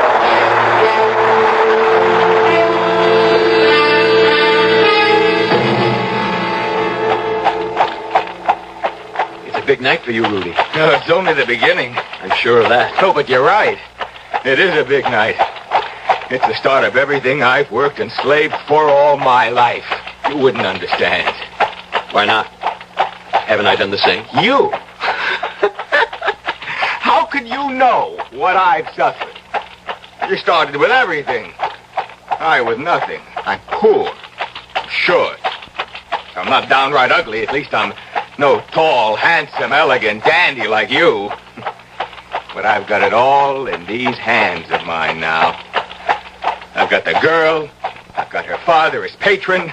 And soon I'll have all the rest. The money, the fame, the clothes. I've beaten you, Franz. I've beaten you. And I did it all with my talent, with ease. All right, Rudy. All right. You've had a great success, but don't let it go to your head. You're not the only pianist in Vienna. Oh, yes, I am now. Well, some of your classmates still have to make their debuts. Who? Gelbach? No technique. Struck? His ear, made of tin. Rungel? He's all thumbs. And me? You are nothing. With no tone, you're wooden, you're stiff.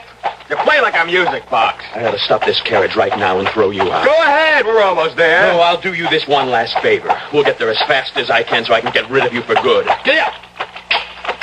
Hey, look out, Franz. The streets are icy. It's your big night. I'm only giving you something else to thrill about. There's a curve ahead, and that wagon has stopped blocking the road. Franz, look out! Look out! Listen! The carriage is tipping!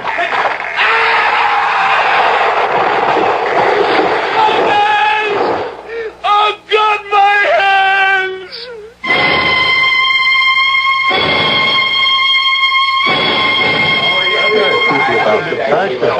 What on earth do you suppose is keeping Rudy so late? So impatient to announce the engagement, huh? Well, of course. Why not? It's not easy to be the wife of a man who belongs to the public. Oh, but I can't wait to be married to Rudy. To travel with him everywhere, to be feted by the great, to have kings and queens lavish praise and honor on us. There isn't much warmth in the light from reflected glory. What warms a woman is love. Oh, really, Papa? I'm getting exactly what I want. But I do wish... Seien Sie bitte, verzeihen Sie. What is it, Helga? What is it? Bitte, Herr Doctor, may I see you alone? No, I want to hear also. There is an inspector of police downstairs. Police? There's been an accident. We are both needed at the infirmary. An accident? To whom? I don't know how. Speak up. If it concerns Ilse, she'll have to know sooner or later. Herr Langemann's light carriage collided with a heavy wagon. Franz has been badly hurt. And Rudy? Were his hands injured? No. He has a concussion only. Well, we'll go immediately. Is he conscious? No. Oh, Catch her, Helga. No, I'm all right. I'm not going to faint. I'm going with you to the infirmary.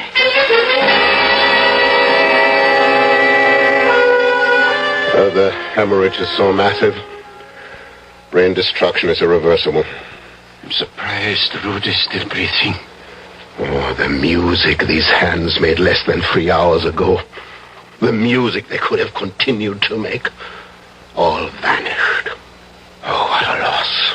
What an irreparable loss to the world. And to your daughter. Oh, yes, Ilse. I cannot face her now, Helga. Will you, old friend? Trust me. I'll take her home and sedate her. No. Give her something here before she leaves. The inspector can see her home. I need you here. As you wish. But she'll want to see Rudy. What do I tell her? Tell her she must wait. Don't hold out any hope. And Franz? Well, I'm going to see him now. Tell Ilse he had some hand injuries. Say he's under sedation. And be sure that policeman takes Ilse home. He's asked all he needs to know.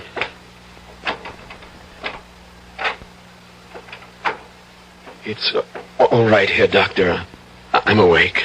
Yes, I see. How is Rudy? Rudy is asleep. Are you in pain? No, the morphine dulls that. I deserve it anyway. Why? It was my fault. He was so swelled with his success, he blurted out the truth. He's been using all of us. Me, you, Ilsa. He informed me he had no use for me anymore. Of course, he still needs you and Ilse. Oh, I don't know why I'm even saying this, mein Herr. Rudy has no need of any of us anymore. You said he was a... He's dead. He might as well be. What does that mean? His skull was fractured. He has had massive intracranial bleeding. His brain is damaged beyond repair. In a sense, he's still alive. Medically, he's dead. It's only a matter of time till the rest of him dies, too. And I am the one to live. Yes. You will live. My hands, how bad are they? When the wagon ran over them, the right one was severed, was moribund, devoid of all life by the time you were brought here. And the other? Crushed beyond hope. If it can be saved from amputation, at best it will be a withered, motionless claw. Oh, why wasn't I the one to die? I can never play the piano again. There is one way you could. How? If I gave you Rudy Baum's hands.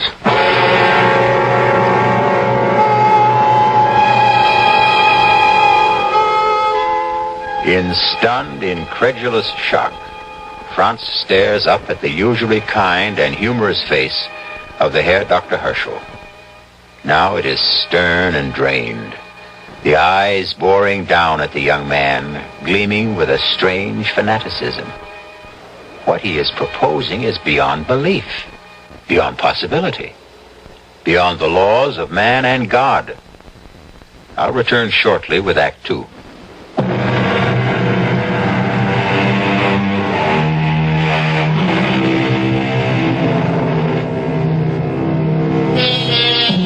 The year is 1804. Vaccination has been discovered 8 years before, but anesthesia will not even be conceived of till 1842. The only antidotes against pain are alcohol, opium, and a man's determination. And Franz Langemann lies in a bed in Dr. Herschel's private infirmary facing a transplant infinitely more complicated than anything medicine has dreamed of today. Rudy's hands. But he's still not dead. At the moment his heart stops to beat, we can take them, still alive and pulsing. Could it work? Could I use them as hands? I don't know, Franz. I know only you have nothing to lose. If the transplant fails, you will be no worse off than you are now. And if it succeeds? If it succeeds? You're a musician. What better tools could you have to create beauty in music than the fingers and the hands of Rudy Baum? Very well. If Rudy is gone, I agree.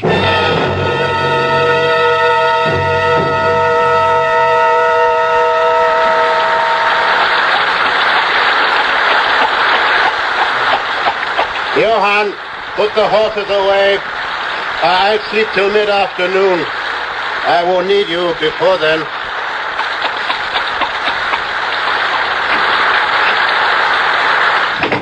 Papa! Oh, Ilse. Well, what are you doing up so early? Early? It's almost 9 o'clock. How is Rudy? Oh, what can I say, Liebchen? To make it easy for you. He's dead. I knew it. He's dead. Yes. Ilse, It's all right, Papa. When you were so long, I knew. And Franz? Franz is, he will live. He's fine. What about his hands? That's what kept me so long. Helga and I were operating on them. Well, will he have the use of them again? I hope a great deal more than that. He might even be able to play again. It's too soon to know anything. It'll take months. Oh, what's the difference? It won't be Rudy. Nobody ever will play like Rudy Baum again. Not in your lifetime, Papa. Or in mine. It would seem too much to hope for, would it not, meine Tochter? And yet, I am going to dare to hope.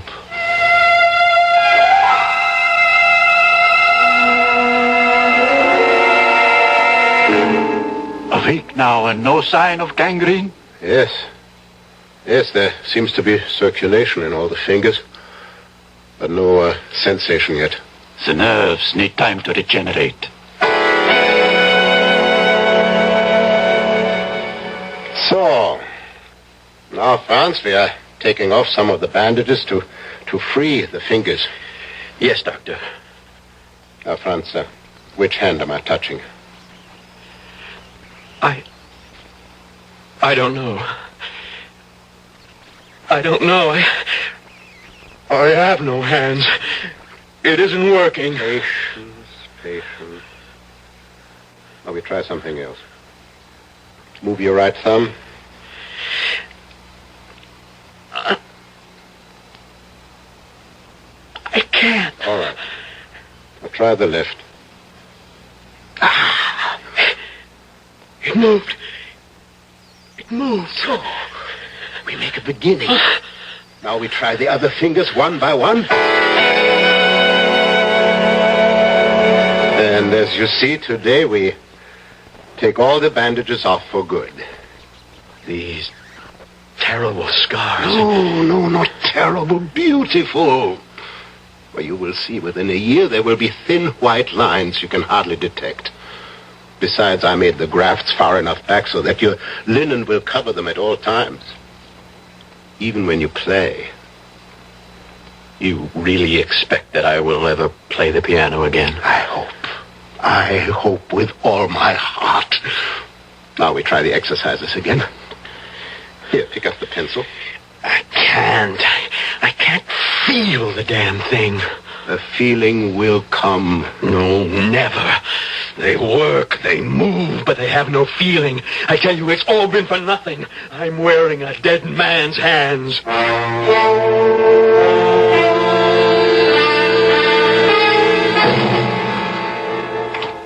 Guten Morgen, Franz. Morgen, lieber Herr Doctor. How do you feel today? Oh, I haven't had any pain in them for the last 2 or 3 days. Now, the first part is over. We are going home. Home? I will not go back to the Schloss. It is too big, and with my family gone... Of course you don't return to the castle. You're coming home with us. Ach, no, mein Herr, I cannot impose on your hospitality. I insist. You are my patient, you're my protégé, and my prodigy. Besides, you still need care and supervision for your exercises. Yes, at home we will have a new teacher for you. Who? Ilse. Helga has been training her to assist with your rehabilitation. Does Ilse know about the hands? No. No one knows that secret. Save you and I and Helga. No one must ever know. As far as the world is concerned, and you, Franz, these are your hands. You must think of them from now on, every moment, waking or sleeping, as your hands. Yours. But they are not. They are Rudy Baum's. Rudy Baum is dead. Come, let us go home. I have some special bandages that you will wear always. Now, come. Ilse is waiting to see you eagerly. Ilse? To see me? Well, I will tell you a secret, and then we shall never mention it again. I believe sincerely that it was not Rudy my daughter loved. She was just blinded and bewitched by his talent. I can be truthful when I say she mourns him no longer. Well, aren't you anxious to see her? Ilse? Yeah. Let's go home.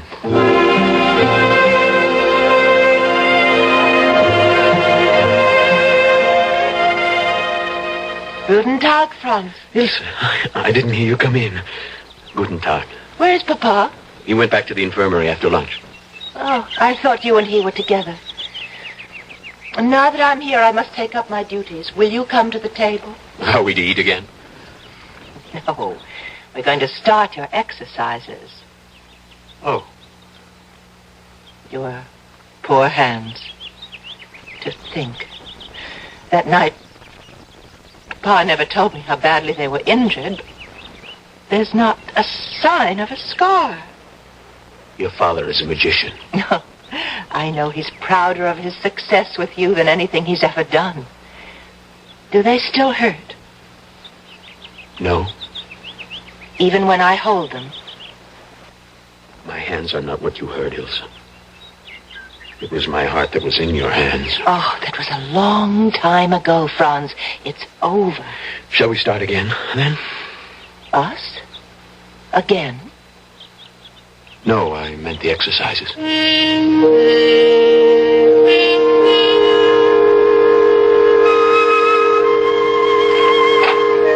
Morgen, Franz. What are you doing here in the music room? Ilse, suddenly, yes. I feel that my hands may be ready to try again. Then try it. Ilse, forgive me. I know you will understand. I want to be alone in the house. I want no one to hear me until I'm ready. If that is what you wish, Liebling. Liebling? Oh, that was a slip of the tongue. I'll take it as that for now. But Ilse, will you help me in a plan I have? Ask me. Well, your father's birthday is 2 months away. I want to repay him for all he's done for me in a way beyond money. Let me have 4 hours a day. Alone. Here. No one but the servants in the house, and swear them to silence. Let the hair doctor think I'm taking my regular exercises to strengthen my hands. Instead, let me exercise them where they belong. On the keyboard. Oh, that's marvelous. If only Only what? No, if only I could share it with you. No one can share this private agony. Liebchen, yes, I will call you that, and I hope that I have the right to. But I won't know for at least 2 months. Help me. In everything. Always. Ilse. Oh, darling. Darling. And that was not a slip of the tongue. I'll be out of the house in 10 minutes, and you can start to build your triumph alone.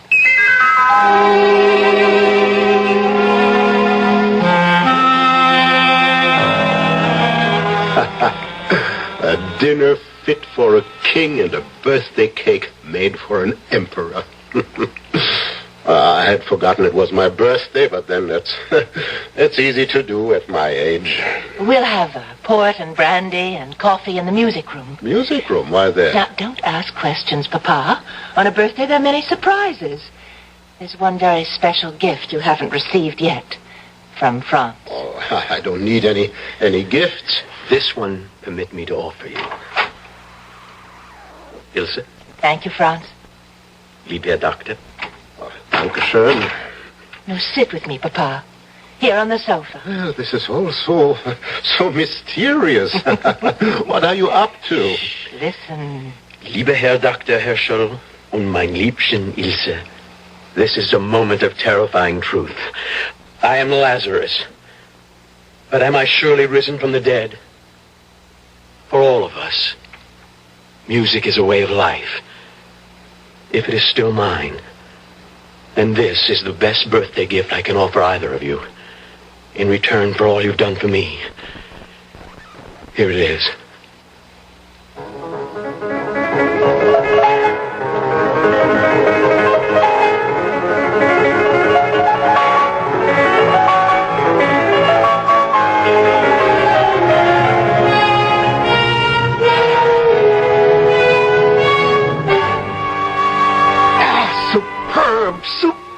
Franz, it was was magnificent. I've never heard it played better. To live. To live for moments like these. Oh, Franz, how can I thank you? But this is not just for me. You will concertize. Oh, of course. He's going to set the world on fire. And that's the other birthday present we have for you, Papa. What? More? Franz is not only your prodigy. He's going to be your son. We're going to be married. Oh, at last. Well, this is not my birthday. It's the beginning of the world.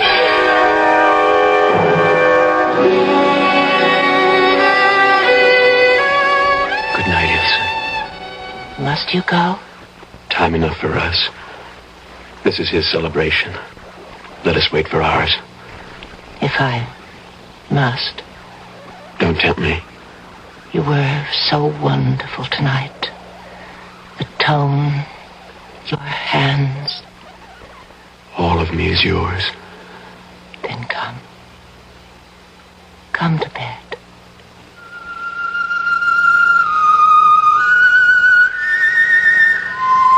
Ilse. Oh, how sweet you sleep. Your hand in mine. Where are my hands? What? Who stole my hands? Rudy. You, Franz. You stole them. No, Rudy. No. Try to use them, Franz. Try to borrow my talent. Try to win the world and grasp it in your hands. Only you won't. Never. Never. Never. You are nothing except for my hands. And they will never belong to you.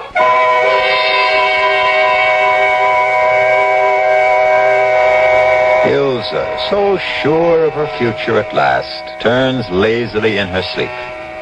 She has no intimation of the restless dreams that are torturing her intended husband. And neither of them is aware of the nervous tensing and extension of the hands that once were Rudy Baum's. Hands joined to the body of Franz Langermann. I'll return shortly with Act 3.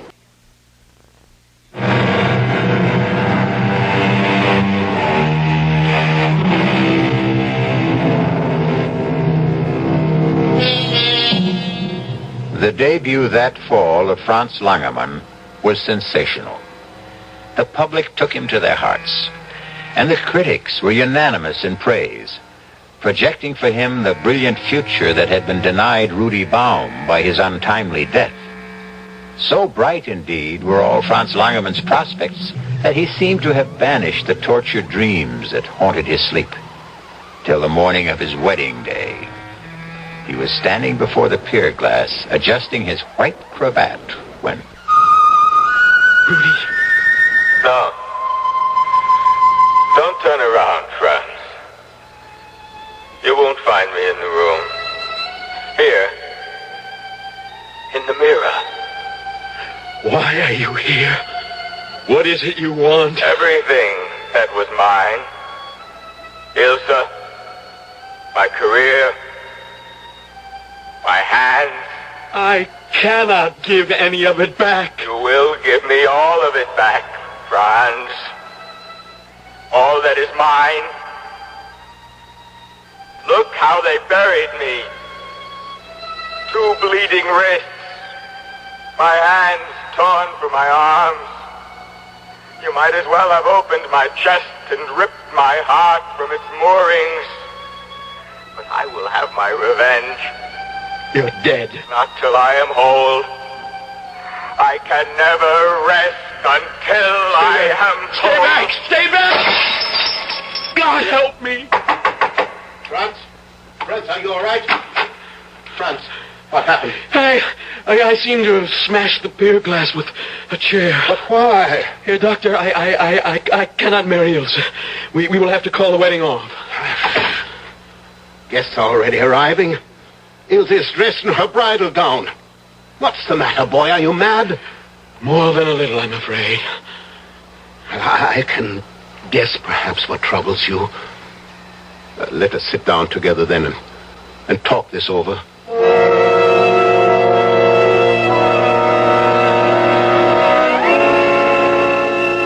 So Rudy has been haunting your dreams, and now today his specter appeared in the mirror.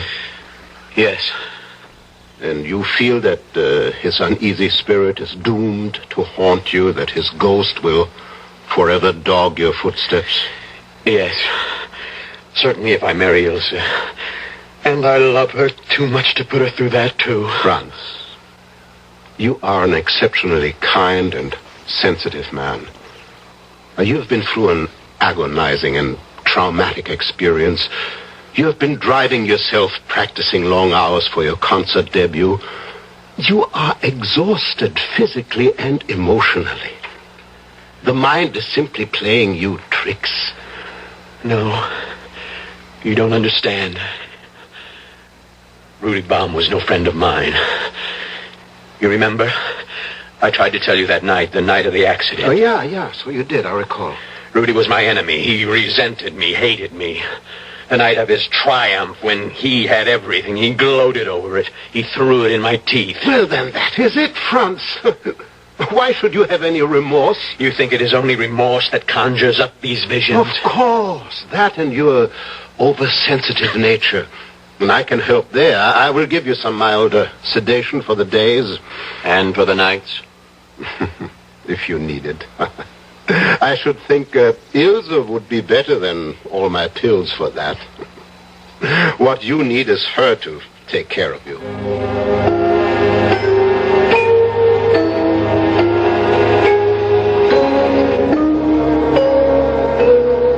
Ilse, Franz, welcome home. Oh, Papa, it's good to be back. It's good to see you here, Doctor. So, now tell me all about the tour. It was brilliant, marvelous, unbelievable. Standing ovations everywhere. France was the lion of the hour. He looks like a rather tired lion. Oh, just need a couple of days' rest. I must look a fright after that long carriage ride. You'll excuse me while I change. Oh, I forgot. We ought to give a special concert recital for the Emperor at Schönbrunn. Imagine! Our own Emperor.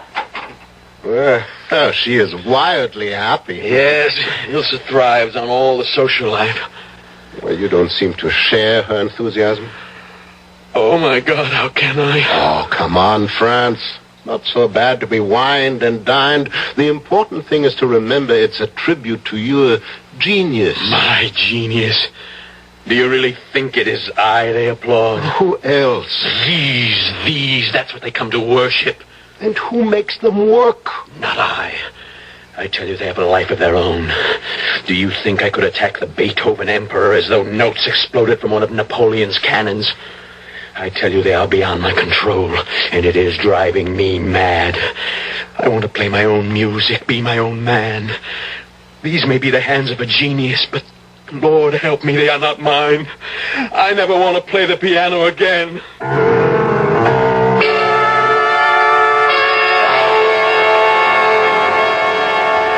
Franz?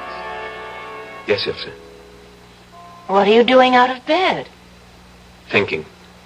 Well, must you sit by the window, come back to bed, and think with me? I'm afraid in bed with you, Ilse, I don't think very clearly. It's better when you don't think at all.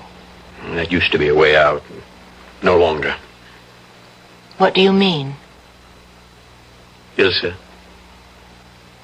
listen to me. I don't want to play again. Are you out of your mind? The king, the queen, Napoleon, and the Empress Josephine. Are they so important to you? What are you trying to say? Are they more important to you than my peace of soul? Now, really, Franz, you should live to play. Why? Because it's expected of you. By whom? Well, by the nobility, royalty, everyone who hears your music. And you? Yes, and my father. Oh, no. Your father understands. And for the rest, there's always a new artist, a new interest. The truth is, isn't it, that I must keep on playing for you? Well, that isn't true. Then, if you love me, agree that my career is over. Would you love me still, just as Franz Langemann? You're being foolish, Liebling. This is just another temperamental display. Why should you stop playing? I won't allow you to. Won't you, Ilse? I think it's time we put things to a test. What are you doing? I want to show you something. I don't think I want to see it. At last you must. You see my arms? Why do you think I wear these bandages above my wrists? Well, you always said the scars were ugly and that... Ugly? Let me show you the truth. Look at both arms. Why? There's nothing there but a thin white line. On each arm, all the way around. See?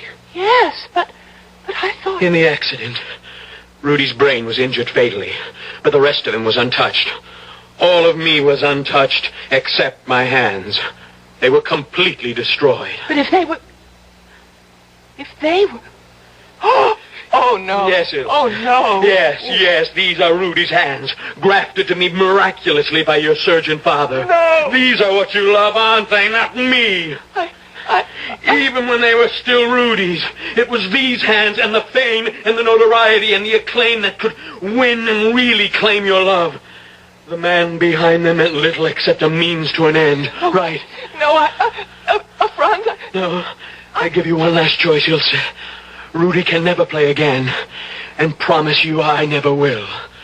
But you stay with me as my wife, and care for me and nourish me. Now I know you're mad, and I'll not waste my life on you. I forced myself to endure Rudy because I knew he could carry me with him to the top. I found you more endurable if you could give me the same. But if you turn your back on success and glory, don't ask me to do the same.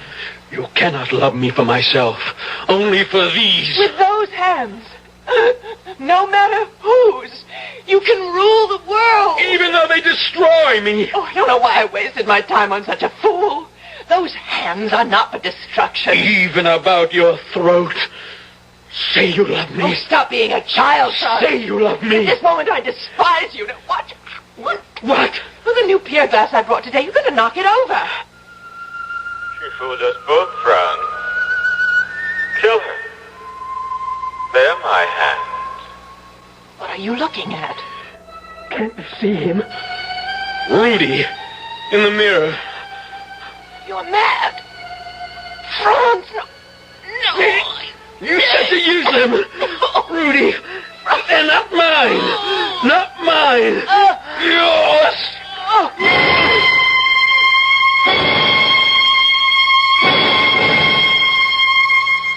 Oh, now what is there to do? Police will come, Franz. You will be hanged. What does it matter? Nothing can bring Rudy or my daughter back. I was as guilty as anyone in this. I wanted to save a rare musical gift for the world. And I was tempted in the operation to play God. And now there's only one thing to do. What? Poor Ilse must have fought. Your face is damaged. Now we must ransack the apartment. Well, I will take enough valuables away with me, then I will say I came to visit you, and that I found my daughter and you, and then that I rushed out for the police.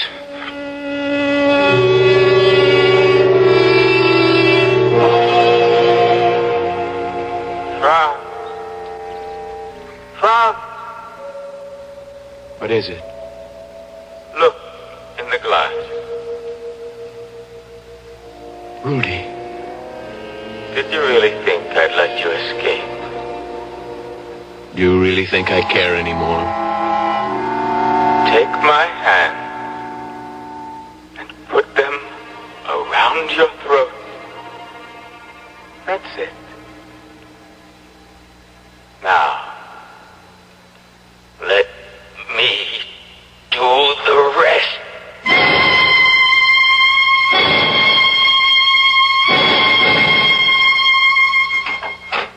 So I came to visit my daughter and her husband and found them, as you see.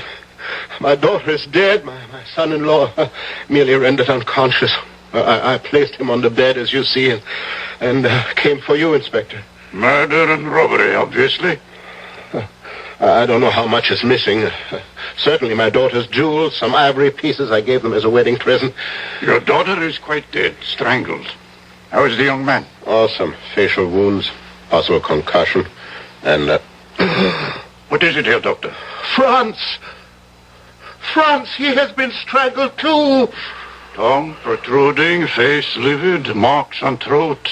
Not much doubt. Some kind of maniac, it looks. Gott Himmel. What is it? A maniac, all right. Look. Cut right off above the wrist. He has no hands.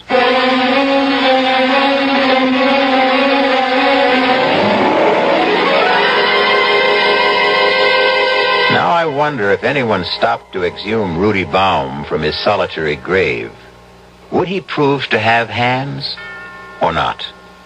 As it happened, no one did.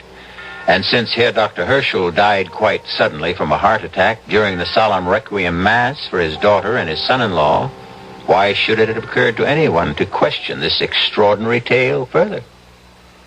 I'll be back shortly.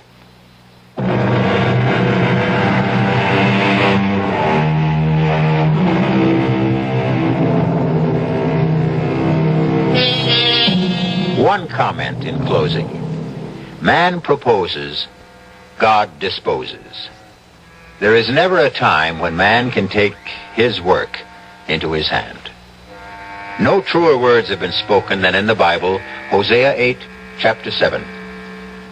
They have sown the wind, and they shall reap the whirlwind. Our cast included Robert Drivas, Stephen Schnabel, Marion Seldes, Ira Lewis, and Roger DeKoven. The entire production was under the direction of Hyman Brown. This is E.G. Marshall inviting you to return to our Mystery Theater for another adventure in the macabre. Until next time, pleasant dreams.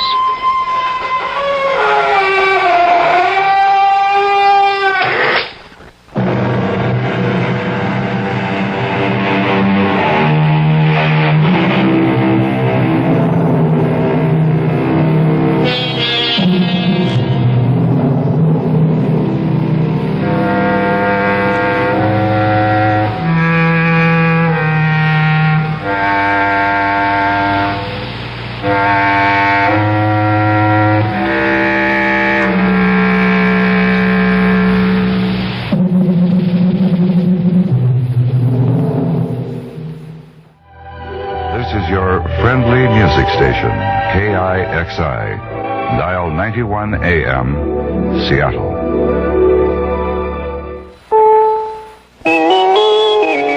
CBS News.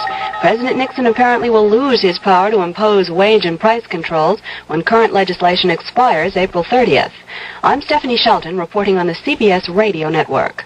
The Senate Banking Committee voted 11-4 Tuesday not to extend the Economic Stabilization Act, and so all wage and price controls imposed under it will die when the current law runs out.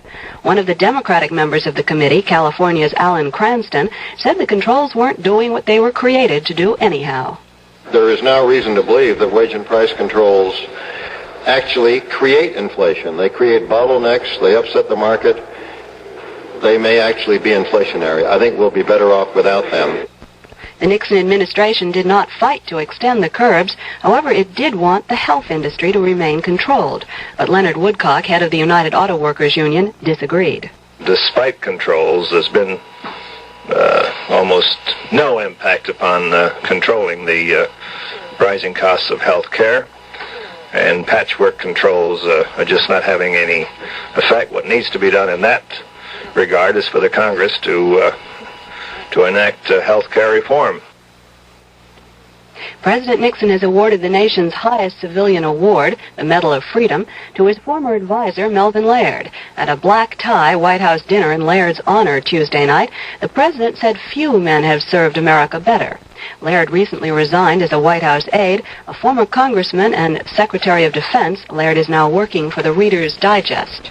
Mississippi poultry breeders began carrying out Environmental Protection Agency orders Tuesday to kill millions of contaminated chickens using makeshift gas chambers. Where to bury the dead birds had been a problem, but a site was finally agreed upon, as Bruce Hall reports. The first load of the pesticide-contaminated Mississippi chickens arrived at a remote burial site. The selection of a burial site had held up the destruction of millions of chickens for nearly 4 days. Government agencies wanted to be certain the cancer-causing agent dildrin that was found in the chickens does not contaminate any other food source. Investigators believe they have found the source of the contamination. 1 tank car load of vegetable fat oil, which is used in chicken feed, apparently still had a residue of the dangerous pesticide in it. For the farmer, the dumping of the chickens was a financial nightmare. The losses could run as high as $1 for each chicken killed, and at least 8 million chickens will have to be destroyed. For the consumer, it means there will probably be a slight increase in chicken prices. Bruce Hall, CBS News, McGee, Mississippi. Seattle voters have rejected an initiative to remove city laws against the possession of marijuana. With about half of the precincts reporting, the vote for rejection is better than 2-1. Pennsylvania became the 23rd state to restore the death penalty Tuesday when the state legislature overrode Governor Milton Schaap's veto of a capital punishment bill. Schaap predicted the law would be ruled unconstitutional by the Supreme Court. George Foreman is still the heavyweight champion after that fight in Caracas, Venezuela. He won over Ken Norton in the second round. More after this. The chorus of protest has begun in Britain against the new luxury taxes imposed by the Labour government. Beer, wine, hard liquor, gasoline, even sweets will all cost a lot more, biting into the little person's pocketbook as well as soaking the rich. Said a Royal Automobile Club spokesman, this means the horse may come into its own. Ice cream makers protested that their product is officially a food, not a sweet. But the extra 10% tax on the sweet tooth stuff delighted the dental industry, and a housewife's group said the move would safeguard their children's teeth. Stephanie Shelton, CBS News. It's the friendly sound of better music. This is KIXI, dial 91 AM or 96 FM, Seattle. 12 midnight. CBS News. Secretary of State Henry Kissinger and Soviet Party leader Leonid Brezhnev are scheduled to meet again in an hour for a third day of talks in Moscow. I'm Stephanie Shelton reporting on the CBS radio network. Kissinger and Brezhnev have already met for more than 16 hours. According to State Department spokesman George Vest, Tuesday's talks were devoted to the Middle East, the European Security Conference, and troop and arms cuts in Europe. The talks are supposed to end Wednesday, but Soviet sources say they may be extended because the two men have not been able to work out an outline for a strategic arms agreement, which President Nixon would like to sign if he comes to Russia, as planned, early next summer. A $2 million food giveaway program that was supposed to help free Patricia Hearst is broke, and its director, A. Ludlow Kramer, is leaving. At a San Francisco news conference, Kramer said it's now time for negotiations to free Patricia to begin, since he has carried out the Symbionese Liberation Army's demands. And Kramer revealed some of the behind-the-scenes problems the People in Need program encountered, as Richard Threlkeld reports. A lot of food never even got to the poor. It was simply stolen from the warehouse or hijacked from the trucks or just swindled, something that People in Need has tried hard to keep secret. The man in charge, Ludlow Kramer, is leaving to go back to his job as Secretary of State in Washington State, and today, for the first time, described how it really was at People in Need. The constant yelling, day in and day out, the constant threats on our lives, the constant ripping off of Mr. Hearst, as far as I'm concerned, and I'm not talking about a group, I'm just talking about so many people were seeing what they could get out of it for themselves. Kramer said that most of the volunteers were, as he put it, magnificent. He conceded he did have to spend his time here protected by bodyguards, and said his biggest disappointment is that he is leaving without an ongoing program to feed the poor. Richard Threlkeld, CBS News, San Francisco. House and Senate conferees have agreed on a bill raising the minimum wage from $1.60 to $2.30 an hour by 1976. The measure also extends coverage to 7 million more workers. The House is expected to pass the compromise measure Thursday. More news in a moment. Actresses, like anyone else, often have doubts about how well they're doing. Betty Davis, for example. I never could bear to look at myself on the screen, physically. And therefore I would get so sort of upset by this. I don't think actors are terribly good judges of their own performances. How did Julie Andrews feel about winning an Academy Award for Mary Poppins? A little ambivalent, because I wasn't too sure of my own contribution at that time in Poppins, and I wasn't sure whether everybody was being very kind and giving me the Oscar anyway. Simply because I had lost the role of My Fair Lady. Hear Betty Davis, Julie Andrews, and lots of other movie greats on The American Movie with Lee Jordan this weekend, March 30th and 31st. It's a star-studded weekend with your longtime favorites, as well as those who are lighting up the Hollywood skies right now. Listen for The American Movie this coming Saturday and Sunday, March 30th and 31st, on the CBS Radio Network. The House has approved a strong anti-busing amendment to the $7 billion federal aid to education bill.